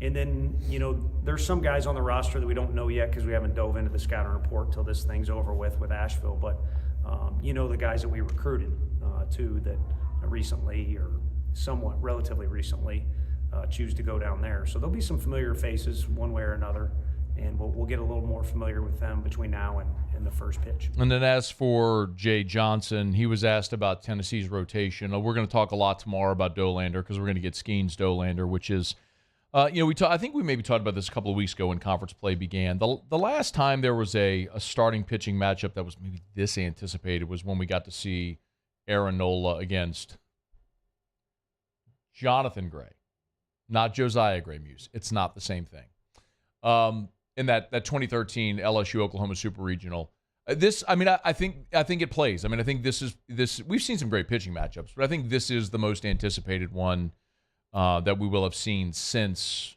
that one. Not to say there weren't other great ones. We talked about Lang pitching against Faedo in Florida back in 2017. I know one I threw out was it didn't live up to it, but we saw Renato and Pomeranz when LSU played at Ole Miss in 2010, which was a massively hyped game. LSU was the defending champ, and both were projected first-round picks and all that stuff. But you get a matchup of guys that are projected to be top 5 picks and are going to be competing to be potentially the first overall pick with Dylan Cruz. It's fantastic, but it's not just about Dolander. It's that whole rotation. Here was Jay Johnson. Exceptional, yeah. They are all back from last year, and they execute. They execute multiple pitches for strikes. They have velocity on the fastball. They have breakers that go down. They soften people up with the changeup, and they throw strikes. And that's kind of the characteristic of the pitching staff is they're around the plate. They're going to make you beat them in the zone, and they do a terrific job. Jay Johnson, again, previewing LSU and Tennessee. Excited about that one. Excited about the whole weekend with Tigers and the Vols. You get a Thursday, Friday, Saturday. You get prime time, and we'll start to dig deeper into it on tomorrow's show. All right, it's after further review. We're glad to have you hanging out with here. I was mentioning my buddy Mac Chiwilli from over at Traction, of course, with our Bourbon bet, but it's so much more than that, of course, over at Traction. Traction is where champions are made. I want to continue reminding you, Traction's got their Easter camps coming up. So if you're looking at Easter and you're wondering what are you going to do with the kiddos while they're out of school, Traction has both a baseball and a speed camp. So the speed camp is April 10th, 11th, 12th. So that's the Monday, Tuesday, Wednesday after Easter. And the baseball camp is the entire week, the 10th through the 14th. There are full and half-day options. And you could get all of the specs at the website, tractionsports.com, tractionsports.com. It's not too late to register, although there is spots are limited. So for the speed camp, you're working out with Tevin, guy I tell you about all the time over there, is the strength and performance director and trainer over for all the pro athletes that come through there. Like your son or daughter is going to be working out with the same guy that's training pro athletes every day. And as far as baseball, of course, all of the baseball skills training that you would need for your son or your daughter, the 10th through the 14th, the baseball camp is ages 5 to 10, full and half-day options available, tractionsports.com. Check it out. Get registered. Go to tractionsports.com, tractionsports.com. I do want to interestingly enough, I'm not seeing at LSU's website yet the final details and numbers from Pro Day, but maybe the biggest standout looks like it was Jark Bernard-Converse, who had a 42-inch vertical and ran 4.4 in the 40. Remember, that's a guy that was not even invited to the Combine in Indy last month. So to go to his Pro Day with 32 teams present, including some NFL head coaches, to run 4.4, to jump 42 inches, to show off that athleticism, huge day for Jark Bernard-Converse at his Pro Day. And the other thing, too, we're going to break here in a second. We'll come back. I'm going to talk a little bit about Peyton Turner, who did incidentally give an interview over the weekend that I want to talk about. We'll get to that. But the LSU women's basketball team, they'll be playing Friday against Virginia Tech. They'll practice tomorrow at noon. So you'll probably start to see some of those details coming out midday tomorrow with LSU. They'll have their final practice before the Final Four game against Virginia Tech. Tigers are a 2-point favorite in that ball game. And should they advance, presumably they would face South Carolina. And we talked about it a lot whenever LSU went to Columbia earlier this year, and there were a lot of people who were asking, do you think LSU can win that game? And at the time, the answer that I gave was, no, I don't. I don't think they're going to be able to go on the road and beat a team that's better than them, but I'm not worried about that. I'm worried about LSU getting better and better and better as the season goes along, and then have a chance maybe to run up on South Carolina on a neutral floor in the Final Four, which if they get past Virginia Tech, they'll very likely have the opportunity to do. So LSU and Virginia Tech Friday, 6 o'clock Central Time. So we'll be going head up against LSU Tennessee game 2, but it'll be a really, really fun weekend around these parts with LSU and Virginia Tech Final Four in Dallas. All right, it's after further review. Let me knock out a quick break. We'll come back, talk a little more Saints, get the Pluckers trivia bottom of this hour. Got to check our poll question. Got to talk about skeet shooting. Got a lot of fun stuff to get to here on a Hump Day edition of AFR. Stick around. AFR. AFR is brought to you by Rouse's, official supermarket of the New Orleans Saints. You can always go to rouses.com to learn about all their specials they have going on. Check them out on all their social media platforms as well. Rouses.com, Rouses.com. Rouses, of course, has crawfish live and boiled every single day. If you want to boil your own crawfish, get them at Rouse's. Louisiana crawfish only. Louisiana crawfish. And, of course, if you want it boiled for you, Rouse's takes care of that. They have their in-house boiling rooms at all of their Rouse's locations, more than 60 locations around the Gulf South. They've got their in-house boiling room, so every day, starting at 11 o'clock, they drop those mud bugs in the boiling pots and boil their own crawfish live every single day. So when you walk in and you go to those hot and boiled kiosks and you see the crawfish already, the boiled crawfish that are bagged and tagged and ready to roll, those are boiled today. That's at Rouse's. The official supermarket of the New Orleans Saints. Of course, if you're stocking up for the weekend at the box or whatever it may be, Easter right around the corner, make sure it's Rouse's. This feels like home. I've been doing business with Luba for 25 years. They're dependable, trustworthy. It's just the attention to detail with our clients. Our folks have years and years of experience. They're highly trained professionals. But many companies have that asset. What I'd like to think makes Luba a bit different is that we use those talents in a way that truly is dedicated to serving the needs of the folks who depend on us.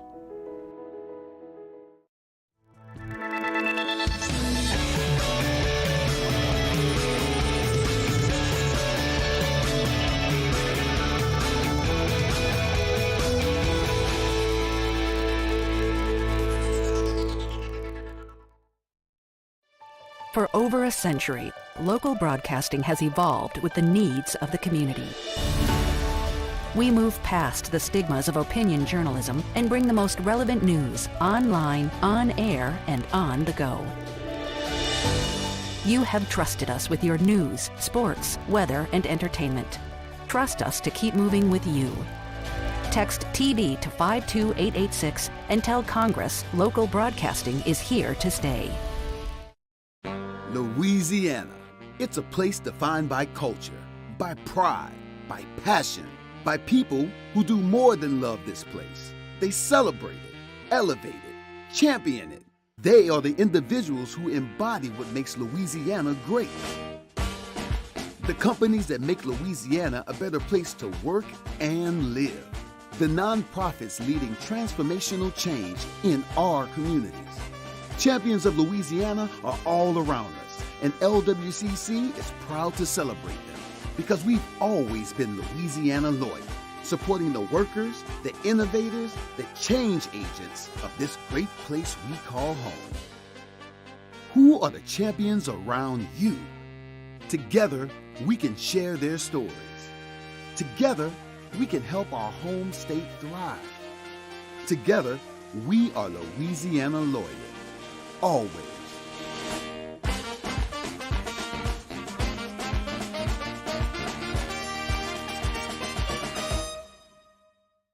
Gulf Coast Office Products is a nationally recognized Savin office equipment dealer based right here in Louisiana. Over 100 employees strong, Gulf Coast has the boots on the ground to support all vertical markets, from education, engineering, legal, and finance. With the latest in office technology, from desktop to production segment units, Gulf Coast and Savin have the perfect fit for you.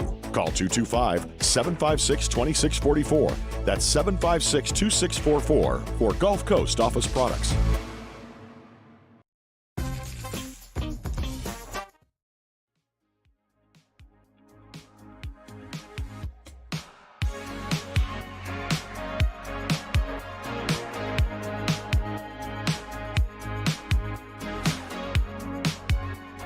After further review with Matt Moscona, ESPN Baton Rouge, New Orleans, Alexandria. Presented by Plucker's Wing Bar. Open till midnight or later every night of the week, where every Monday is all-you-can-eat wings. Plucker's Wing Bar. If you don't like our wings, we'll give you the bird. Hey, Muse, update the poll question if you would. Today's Citizens Bank poll question of the day. How many times a day does your wife, girlfriend, significant other call her mother? Yeah. 0, 1 through 5, or 1 to 5, 6 to 10, 10 plus. So far, 1 to 5 times, leading 64.5%. 0 actually in second place. With how much? 27.4. So like 90% of the respondents are saying it's between 0 and 5 times. Yep. 10 plus at 6.5% in your third spot, though.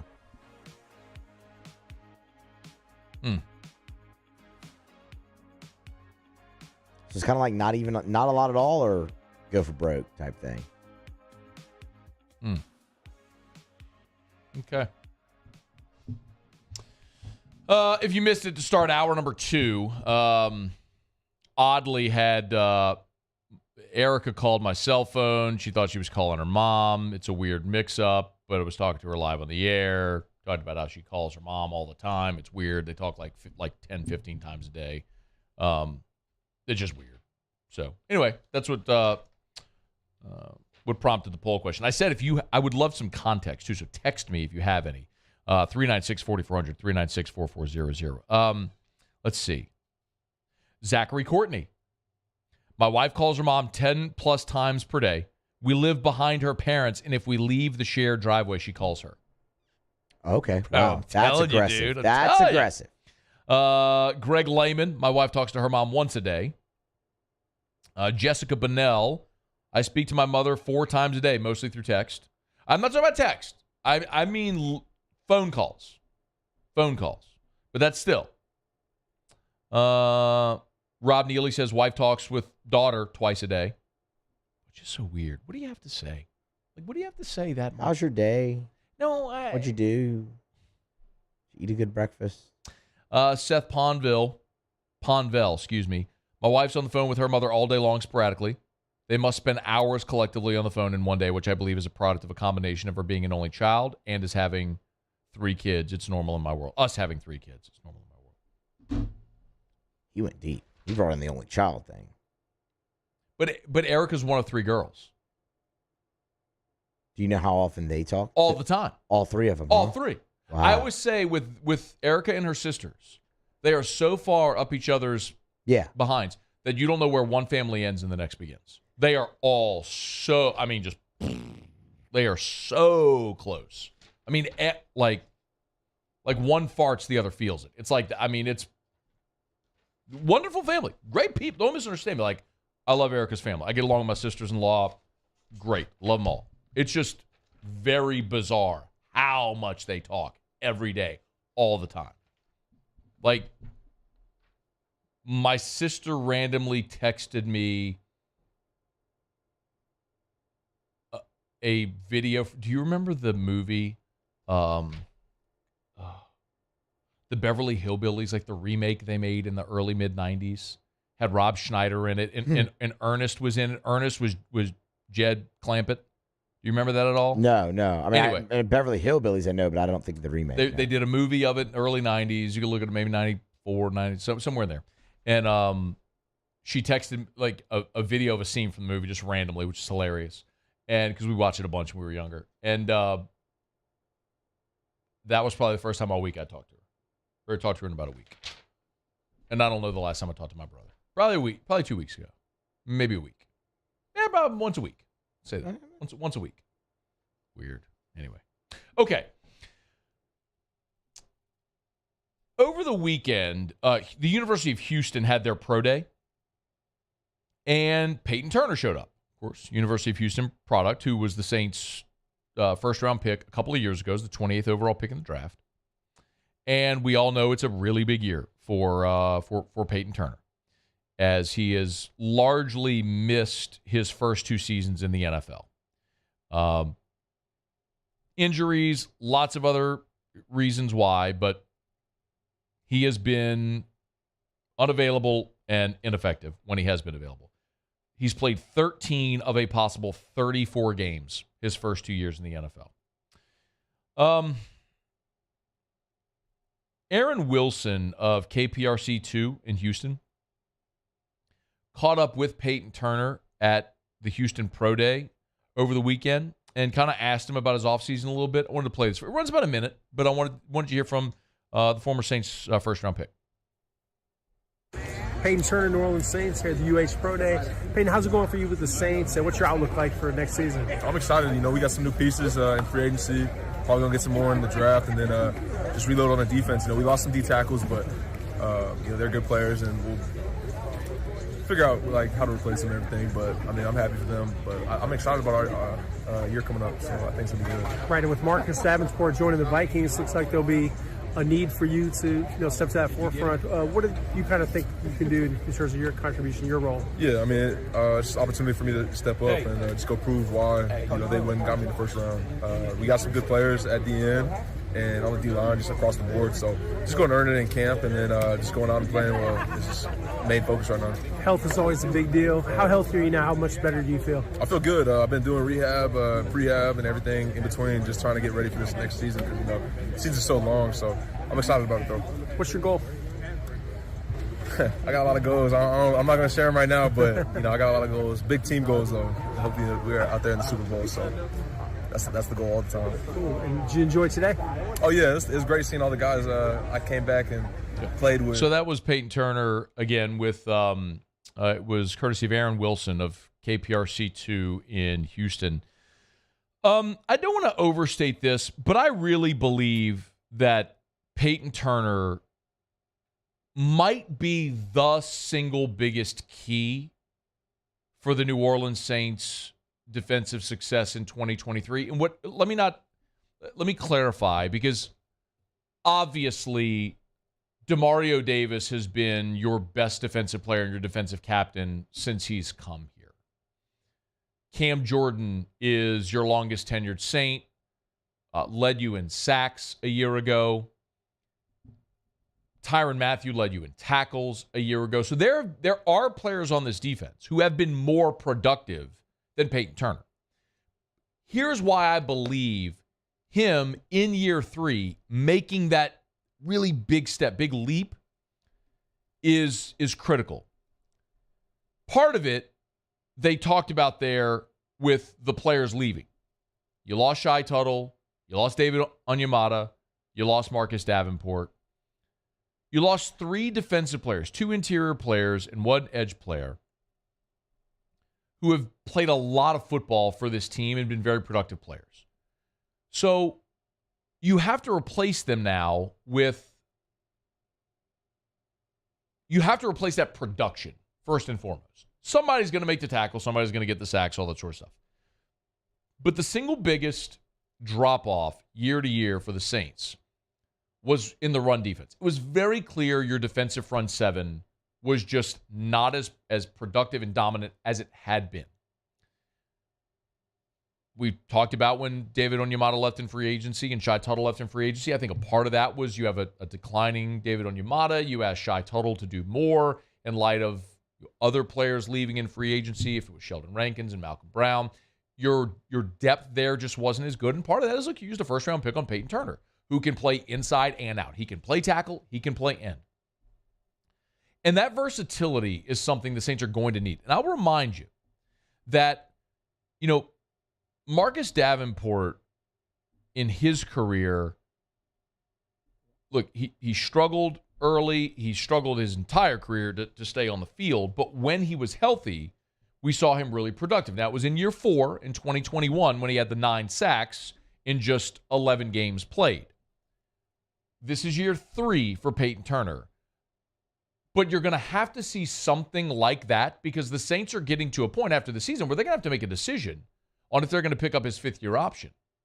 And it's hard to justify thinking long-term about a player that if Peyton Turner doesn't perform in year 3, about him being on your team beyond his 4th season in the league, if he's even here for 4 years. I mean, 13 of 34 games, why is he taking up a roster spot?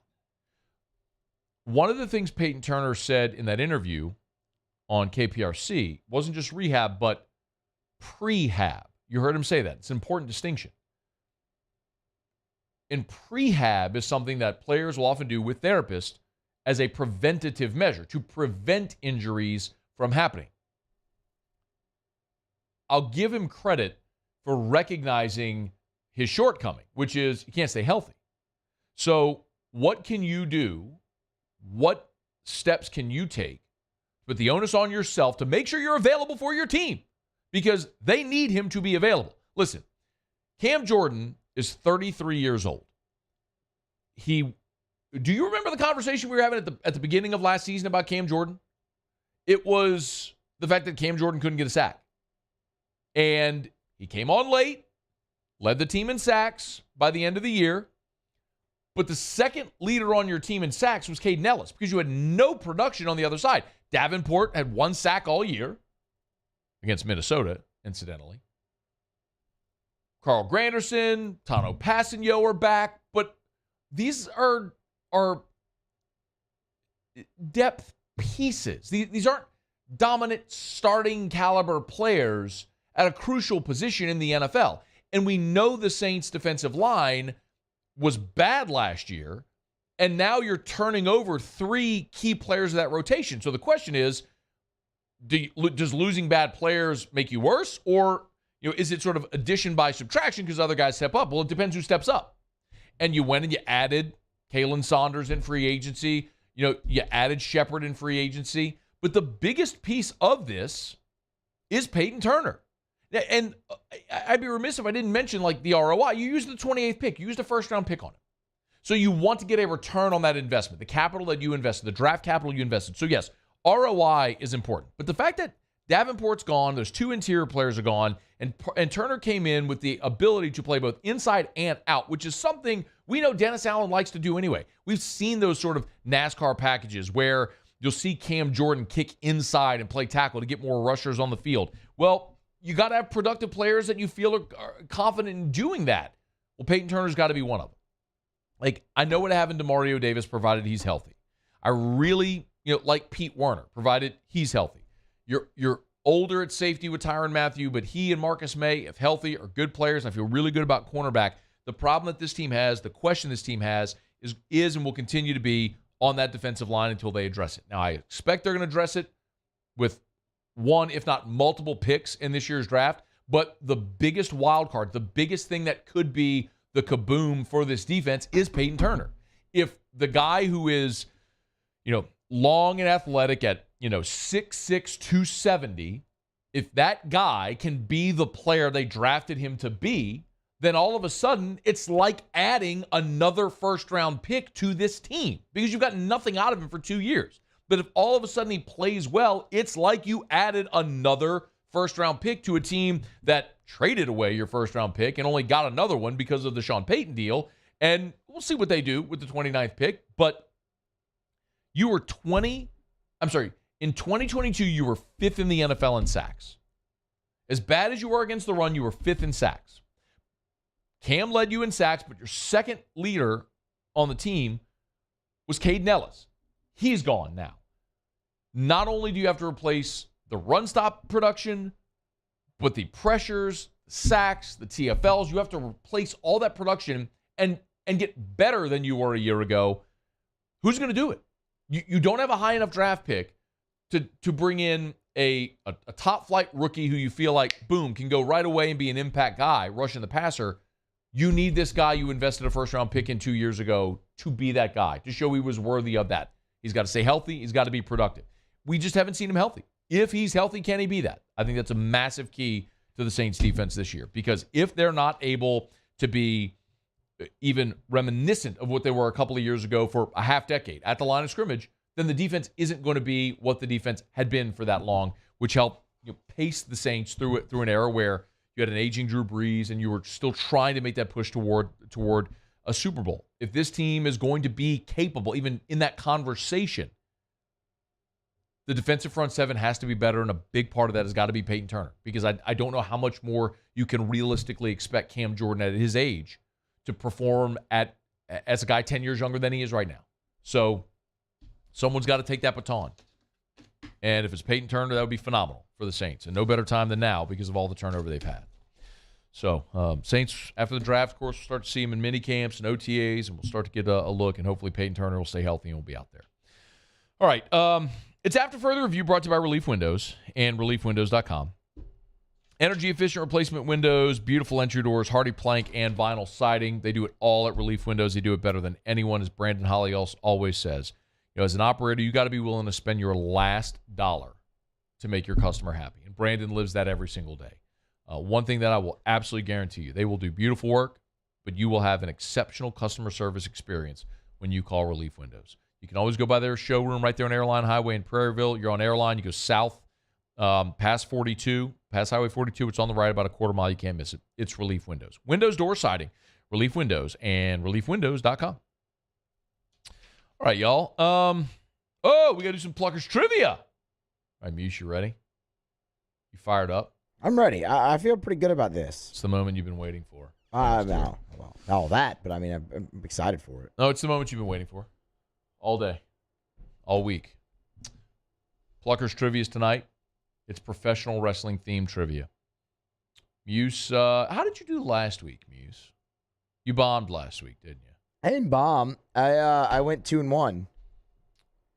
Because remember, we had the streak going there. I had 5 in a row correct. I was trying to go perfect 2 weeks in a row and missed the last question. So I went 2-1. 5 for our last 6. Oh, well, the first one, the answer was Sweet Home Alabama, the movie. Got that one.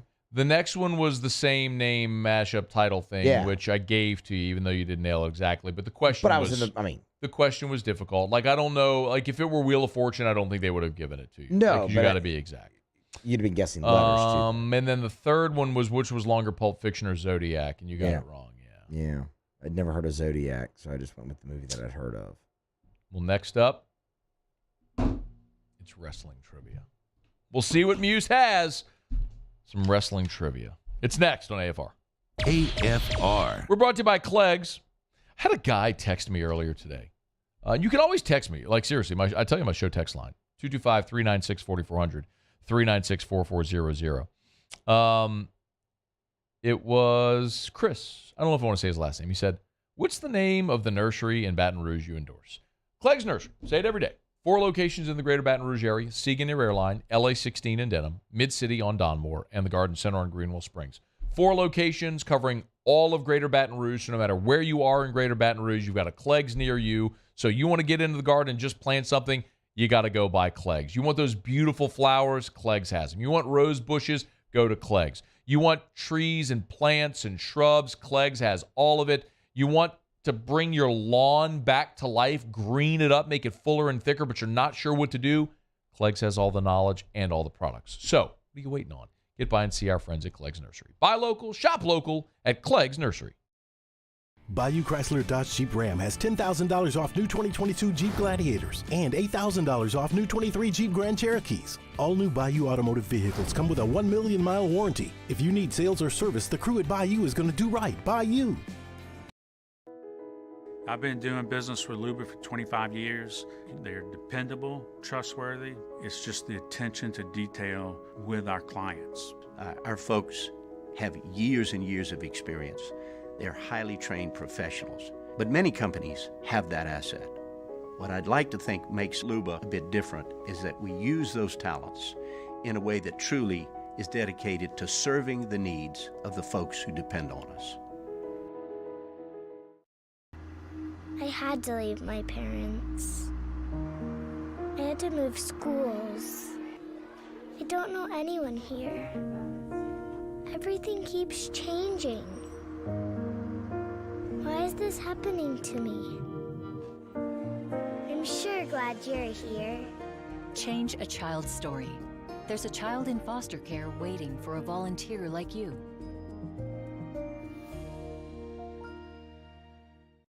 Hi, I'm Brandon Landry, founder and CEO of Water. Hi, my name is Dr. Craig Green. This is Ryan Terrio with HUDCORoofing.com. Hey, it's Matt Moscona. No matter how big your commercial roofing job, HUDCO can help. My patients come to me because they trust that I can get the job done at a high level.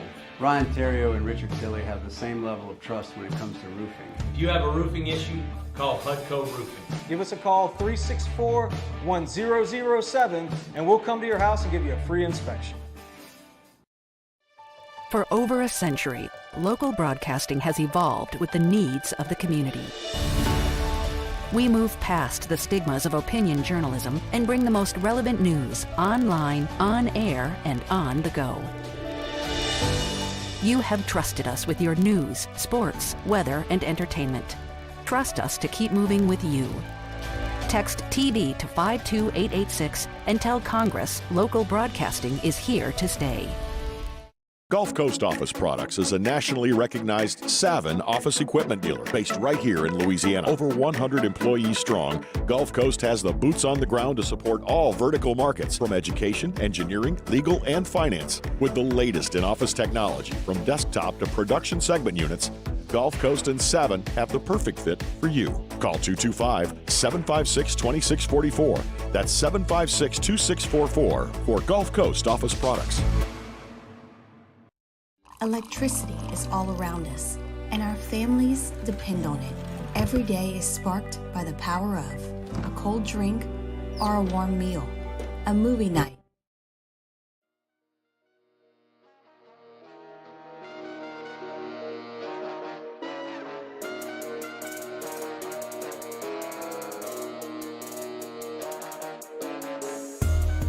After further review with Matt Moscona, ESPN Baton Rouge, New Orleans, Alexandria. Presented by Plucker's Wing Bar. Open till midnight or later every night of the week, where every Monday is all-you-can-eat wings. Plucker's Wing Bar. If you don't like our wings, we'll give you the bird.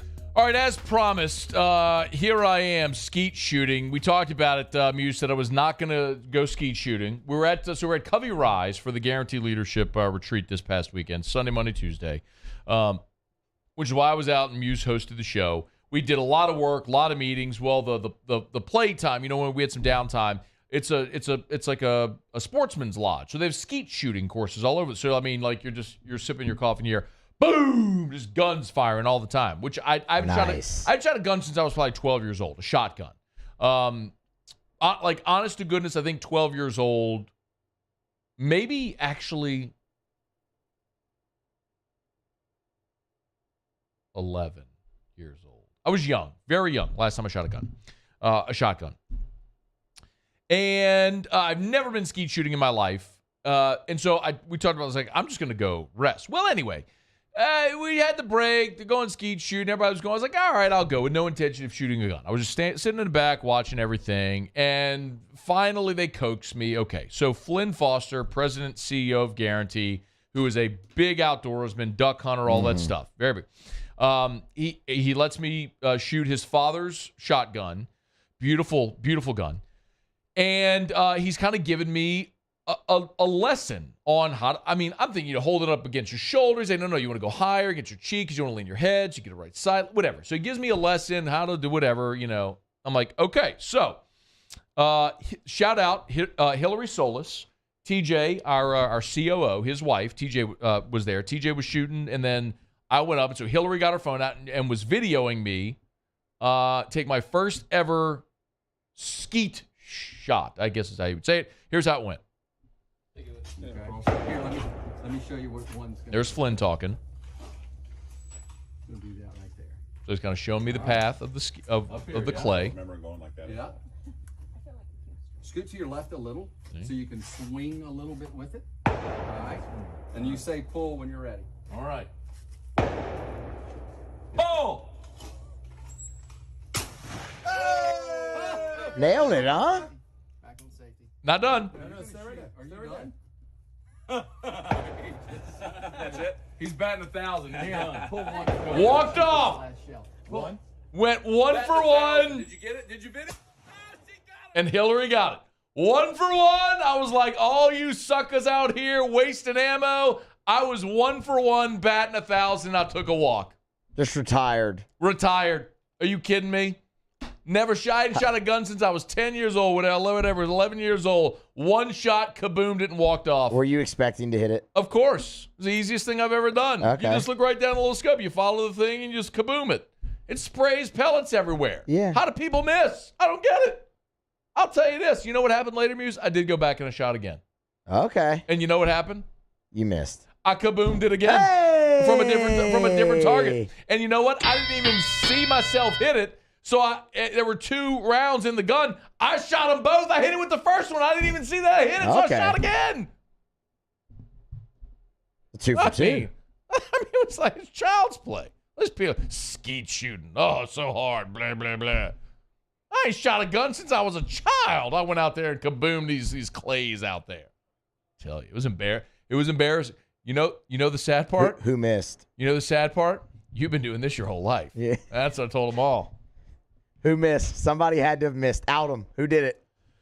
Gordy fired about 10 shots, didn't hit anything. Oh, Gordy, come on. TJ, he and Flynn is very good. Well, of course, yeah. Flynn's got multiple targets shooting. He's like going boop, but like he's hitting different things all over the place. He was like playing duck hunt. I mean, it was easy for him. But anyway, it was a good time. But I did take a couple shots and kaboomed the clays. Okay, all right, Moose. You ready? I'm ready. Time for a little Pluckers trivia. Okay. I like the direction you went, Muse. So today, I have more potentially. Brian, wait. The brain is so good. Haldane just texted me. How is skeet shooting not in your spot for Williamson? Incidentally, look at the live sheet. Look at the live sheet. Hey-o. Look at what's next. It will be. Is now. It's literally my next live read is Williamson Eye Center. You want to be a great kaboomer at skeet shooting? Get your eyes done at the Williamson Eye Center. Shout out Dr. Blake Williamson. Has to be why I was able to see the clays so perfectly. That's so good. Williamson Eye Center, WilliamsonEye.com. 924-2020. 924-2020, WilliamsonEye.com. All right, Muse. Pluckers trivia tonight. Wrestling trivia. Hey, Muse. Hey, Scone. Which former wrestler, now Republican mayor of Knox County, Tennessee, starred in the 2006 slasher film See No Evil? See No Evil. That's Kane. Got it! Or Glenn Jacobs, his real name. That's pitiful. So I did know that was Kane. Are we going Ultimate Warrior the whole time? No, I have other ones. Give me some more then. I was going to let this run out. I was going to let this run out. Give me something else. Maybe give me one per question here. Muse, 1 for 1. Not surprised there. Okay. The Nature Boy. H. What's up, Nate? Very Love fitting Nate. here as I read this question. Hey, Muse. Hey. Which SNL spin-off film sees Chris Jericho and the world's strongest man, Mark Henry, portray badasses who get recruited by the title character to take down international supervillain Val Kilmer? Oh, no. I've never seen this movie. Oh, no. Oh, no.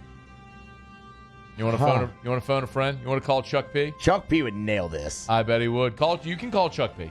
I will. Can we come back to it? Can I have the other one real quick? Can we come back to this or no? I mean, it's 5. Well, that's what I'm asking. I mean, because we still got to get the other one. I want to get the other one. Well, I need another song then. And I'm so disappointed. Well, what? I might know it. Hold on. It's tough. Oh, a little Stone Cold, Yeah, huh? yeah. All We thought we'd do that. Okay. All right, hey, Muse. All right. Oh, Lord. If you don't get this one, I'm going to slap you in the face. I'm going to slap you in the face. But I don't know that you and I have ever talked about... Okay, here we go. Portrayed by No More BS Paul White in The Waterboy, which professional wrestler shows no mercy? Captain Insane. Yeah! I mean, I know your love of Happy Gilmore, Waterboy's great. a lot of the Sandler movies, but I don't know that we've ever talked about Waterboy. This went a different direction. I wasn't expecting movies. I was ready for like wrestling trivia. There's a lot of them. I'm sure there are a lot of wrestling trivia questions in there. Read the second one again. But okay. Did Chuck? I haven't. I had to answer the question. I can't call him. Read it again. I'm just going to be really disappointed if you Googled it over there. I did not Google it. Which SNL spin-off film sees Chris Jericho and the world's strongest man, Mark Henry, portray badasses who get recruited by the title character to take down international supervillain Val Kilmer? Yeah, I don't know that. I don't know that movie. SNL spinoff. Yeah, it's not helping. I mean, I no, hold on. Are you calling Chuck P? That's what I'm working on. Okay, let's see if we I can gotta get get him. his number. I don't have his number memorized. All right, we'll see if we can call Chuck Pierce. See if Chuck P's got it. I'm sure he will. Chuck Pierce, middays on Eagle 90. Cold calling, or you want me to? Yeah, absolutely. Chuck Pierce, middays on Eagle 98.1. King of all things nerd culture. Humbled and humiliated T-Bob with his vast array of Star Wars knowledge when T-Bob fell disappointingly short. This thing's not working the way I want it to. Okay. It's really aggravating me. No worries, Muse. I tell you what. There you go. No worries. I mean, it's just show ends at 6. But, you do you. We're here on your schedule. Hey, this is Charles. Right to voicemail. All right, give me the answer. What is it? Your phone a friend let you down. Yep. MacGruber would have been the answer. MacGruber. I forgot that. Okay. All right. Pluckers trivia tonight. 7:30 Bluebonnet. 8 o'clock Nicholson. Go win Pluckers gift cards, Amazon gift cards, and other great prizes. And remember, MacGruber. All right. Wrap it up with Otter Locks next. AFR. Get Gordon and get it done. I wanted to mention this. So on Saturday, big shout out to Gordon. On Saturday, I emceed the Down Syndrome Awareness Group Buddy Walk and in downtown Baton Rouge. And a big shout out to Gordon, who had a tent there and a great sponsorship of the Down Syndrome Awareness Group Buddy Walk. So we talk about Gordon all the time and how he gives back to the community, and we talk about a lot of the NIL deals and opportunities and so many of the ways that Gordon gives back. But sometimes it's things like this, like sponsoring a great event in downtown Baton Rouge for some amazing people, and an amazing group like Down Syndrome Awareness Group, which helps provide support and awareness for people living with Down syndrome. Just awesome stuff. Salute to you. Get Gordon and get it done.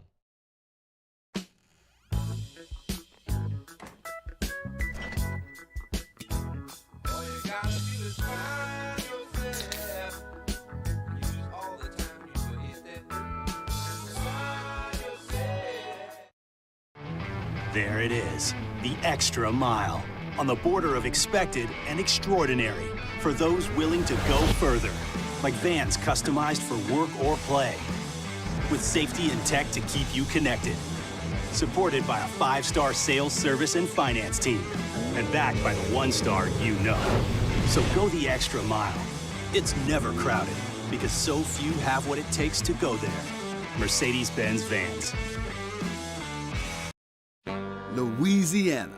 It's a place defined by culture, by pride, by passion, by people who do more than love this place. They celebrate it, elevate it, champion it. They are the individuals who embody what makes Louisiana great. The companies that make Louisiana a better place to work and live. The nonprofits leading transformational change in our communities.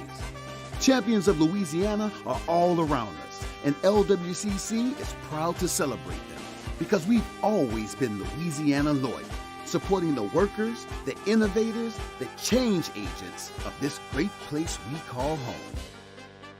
Who are the champions around you? Together, we can share their stories. Together, we can help our home state thrive. Together, we are Louisiana loyal. Always.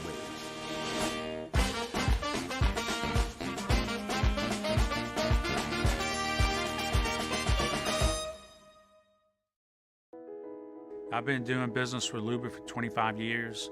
They're dependable, trustworthy. It's just the attention to detail with our clients. Our folks have years and years of experience.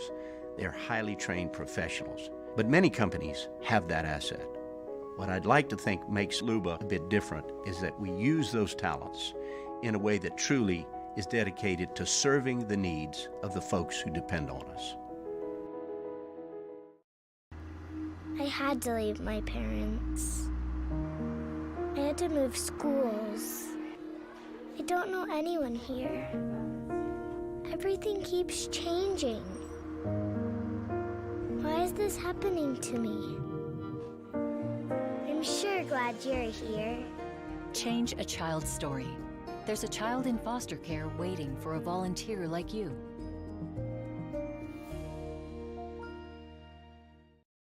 Moon Griffon is back, the voice of Louisiana.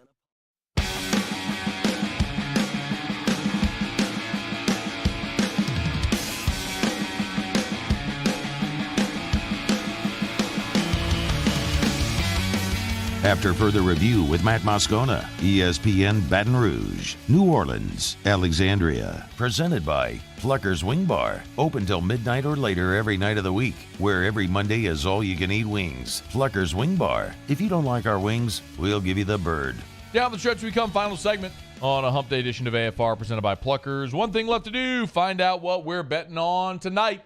Time for Otter Locks. Otter Locks. Presented by Lofton Staffing Services. At Lofton, we put people to work. Call us today at 924-0200 or go to lofton.jobs. So we turn to the one and only, the incomparable and all that incomprehensible, the Oddfather himself, Jimmy Ott. Otter, how are you?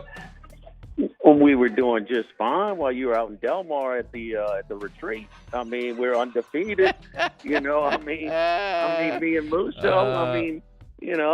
Husser, why you changing the stick man on me? Huh? Nice and hot.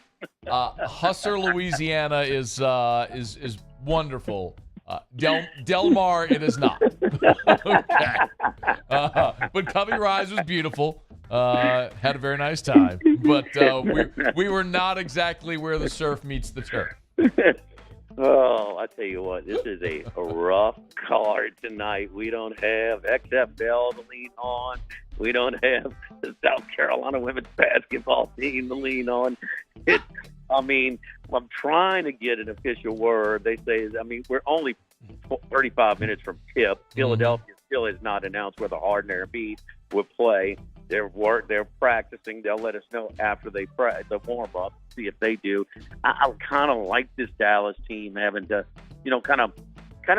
playing with some urgency, and we had them, tied up in a money line parlay on Monday night against Indiana, but obviously Embiid is a big deal, so we don't have anything that, the only thing, Matt, is Sacramento against Portland, and man, that line's 14. I'm trying to find something to tie it up with. So, what is tomorrow, huh? And don't ask Musso. Ask Paul. It's opening day. Yes.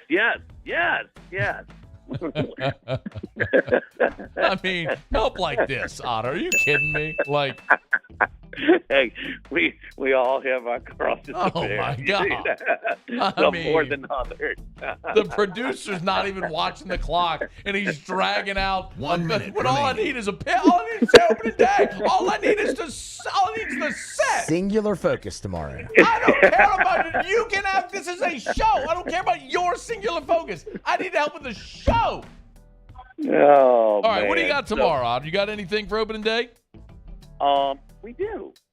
Well, we got about 20 seconds now because you hemmed and hawed for 3 minutes, so give me the damn picks. It is a Cubs over, Dodgers under. And that's not a hard pick. But, man, a lot of sharp handicappers think the Dodgers are going to have a rough time this year, and the Cubs actually got better. I usually fade them, even though I love them. But wait, those are season totals or the game tomorrow? Yes, totals tomorrow. Tomorrow. Totals. Oh, season totals. Yeah. Okay. All right. And we'll be back in the NIT with the championship tomorrow. We're at Modesto on Burbank. Modesto on Burbank. Otter is next. Will Muse, Paulie, thanks. AFR. We get on down the road. It's great to be back. Tell you. Brought to you by Shawbills. Shawbills Tire and Auto Service. ShawBillsTire.com. ShawBillsTire.com. Home of the Charlie's Dozen. Hey, go to ShawBillsTire.com. ShawBillsTire.com. And when you scroll down, you'll see the price match guarantee, which I talk about all the time. And you'll also see the Charlie's Dozen. Remember, the Charlie's Dozen, with every new tire purchase, you get a dozen benefits. Mounting and balancing, standard valve stem replacement, TPMS reset, 15-point vehicle checkup, free air pressure checks, free alignment checks every 6 months, free balancing for the life of the tires, free rotations for all household cars, free tire repairs for all household cars, 30-day ride warranty on several different brands. You can see them there. Tire price match guarantee, 125% of the difference back if you find tires cheaper locally within 30 days. It's a dozen reasons to do business with Shawbills. I've been doing business with Luba for 25 years. They're dependable, trustworthy. It's just the attention to detail with our clients. Our folks have years and years of experience. They're highly trained professionals. But many companies have that asset. What I'd like to think makes Luba a bit different is that we use those talents in a way that truly is dedicated to serving the needs of the folks who depend on us. Bayou Chrysler Dodge Jeep Ram has $10,000 off new 2022 Jeep Gladiators and $8,000 off new 23 Jeep Grand Cherokees. All new Bayou automotive vehicles come with a 1 million mile warranty. If you need sales or service, the crew at Bayou is going to do right by you. For over a century, local broadcasting has evolved with the needs of the community. We move past the stigmas of opinion journalism and bring the most relevant news online, on air, and on the go. You have trusted us with your news, sports, weather, and entertainment. Trust us to keep moving with you. Text TD to 52886 and tell Congress local broadcasting is here to stay. Hi, I'm Brandon Landry, founder and CEO of Otter. Hi, my name is Dr. Craig Green. This is Ryan Terrio with HUDCORoofing.com. Hey, it's Matt Moscona. No matter how big your commercial roofing job, HUDCO can help. My patients come to me because they trust that I can get the job done at a high level. Ryan Terrio and Richard Tilley have the same level of trust when it comes to roofing. If you have a roofing issue, call HUDCO Roofing. Give us a call, 364-1007, and we'll come to your house and give you a free inspection. Gulf Coast Office Products is a nationally recognized Savin office equipment dealer based right here in Louisiana. Over 100 employees strong, Gulf Coast has the boots on the ground to support all vertical markets, from education, engineering, legal, and finance. With the latest in office technology, from desktop to production segment units, Gulf Coast and Savin have the perfect fit for you. Call 225-756-2644. That's 756-2644 for Gulf Coast Office Products. I had to leave my parents. I had to move schools. I don't know anyone here. Everything keeps changing. Why is this happening to me? I'm sure glad you're here. Change a child's story. There's a child in foster care waiting for a volunteer like you.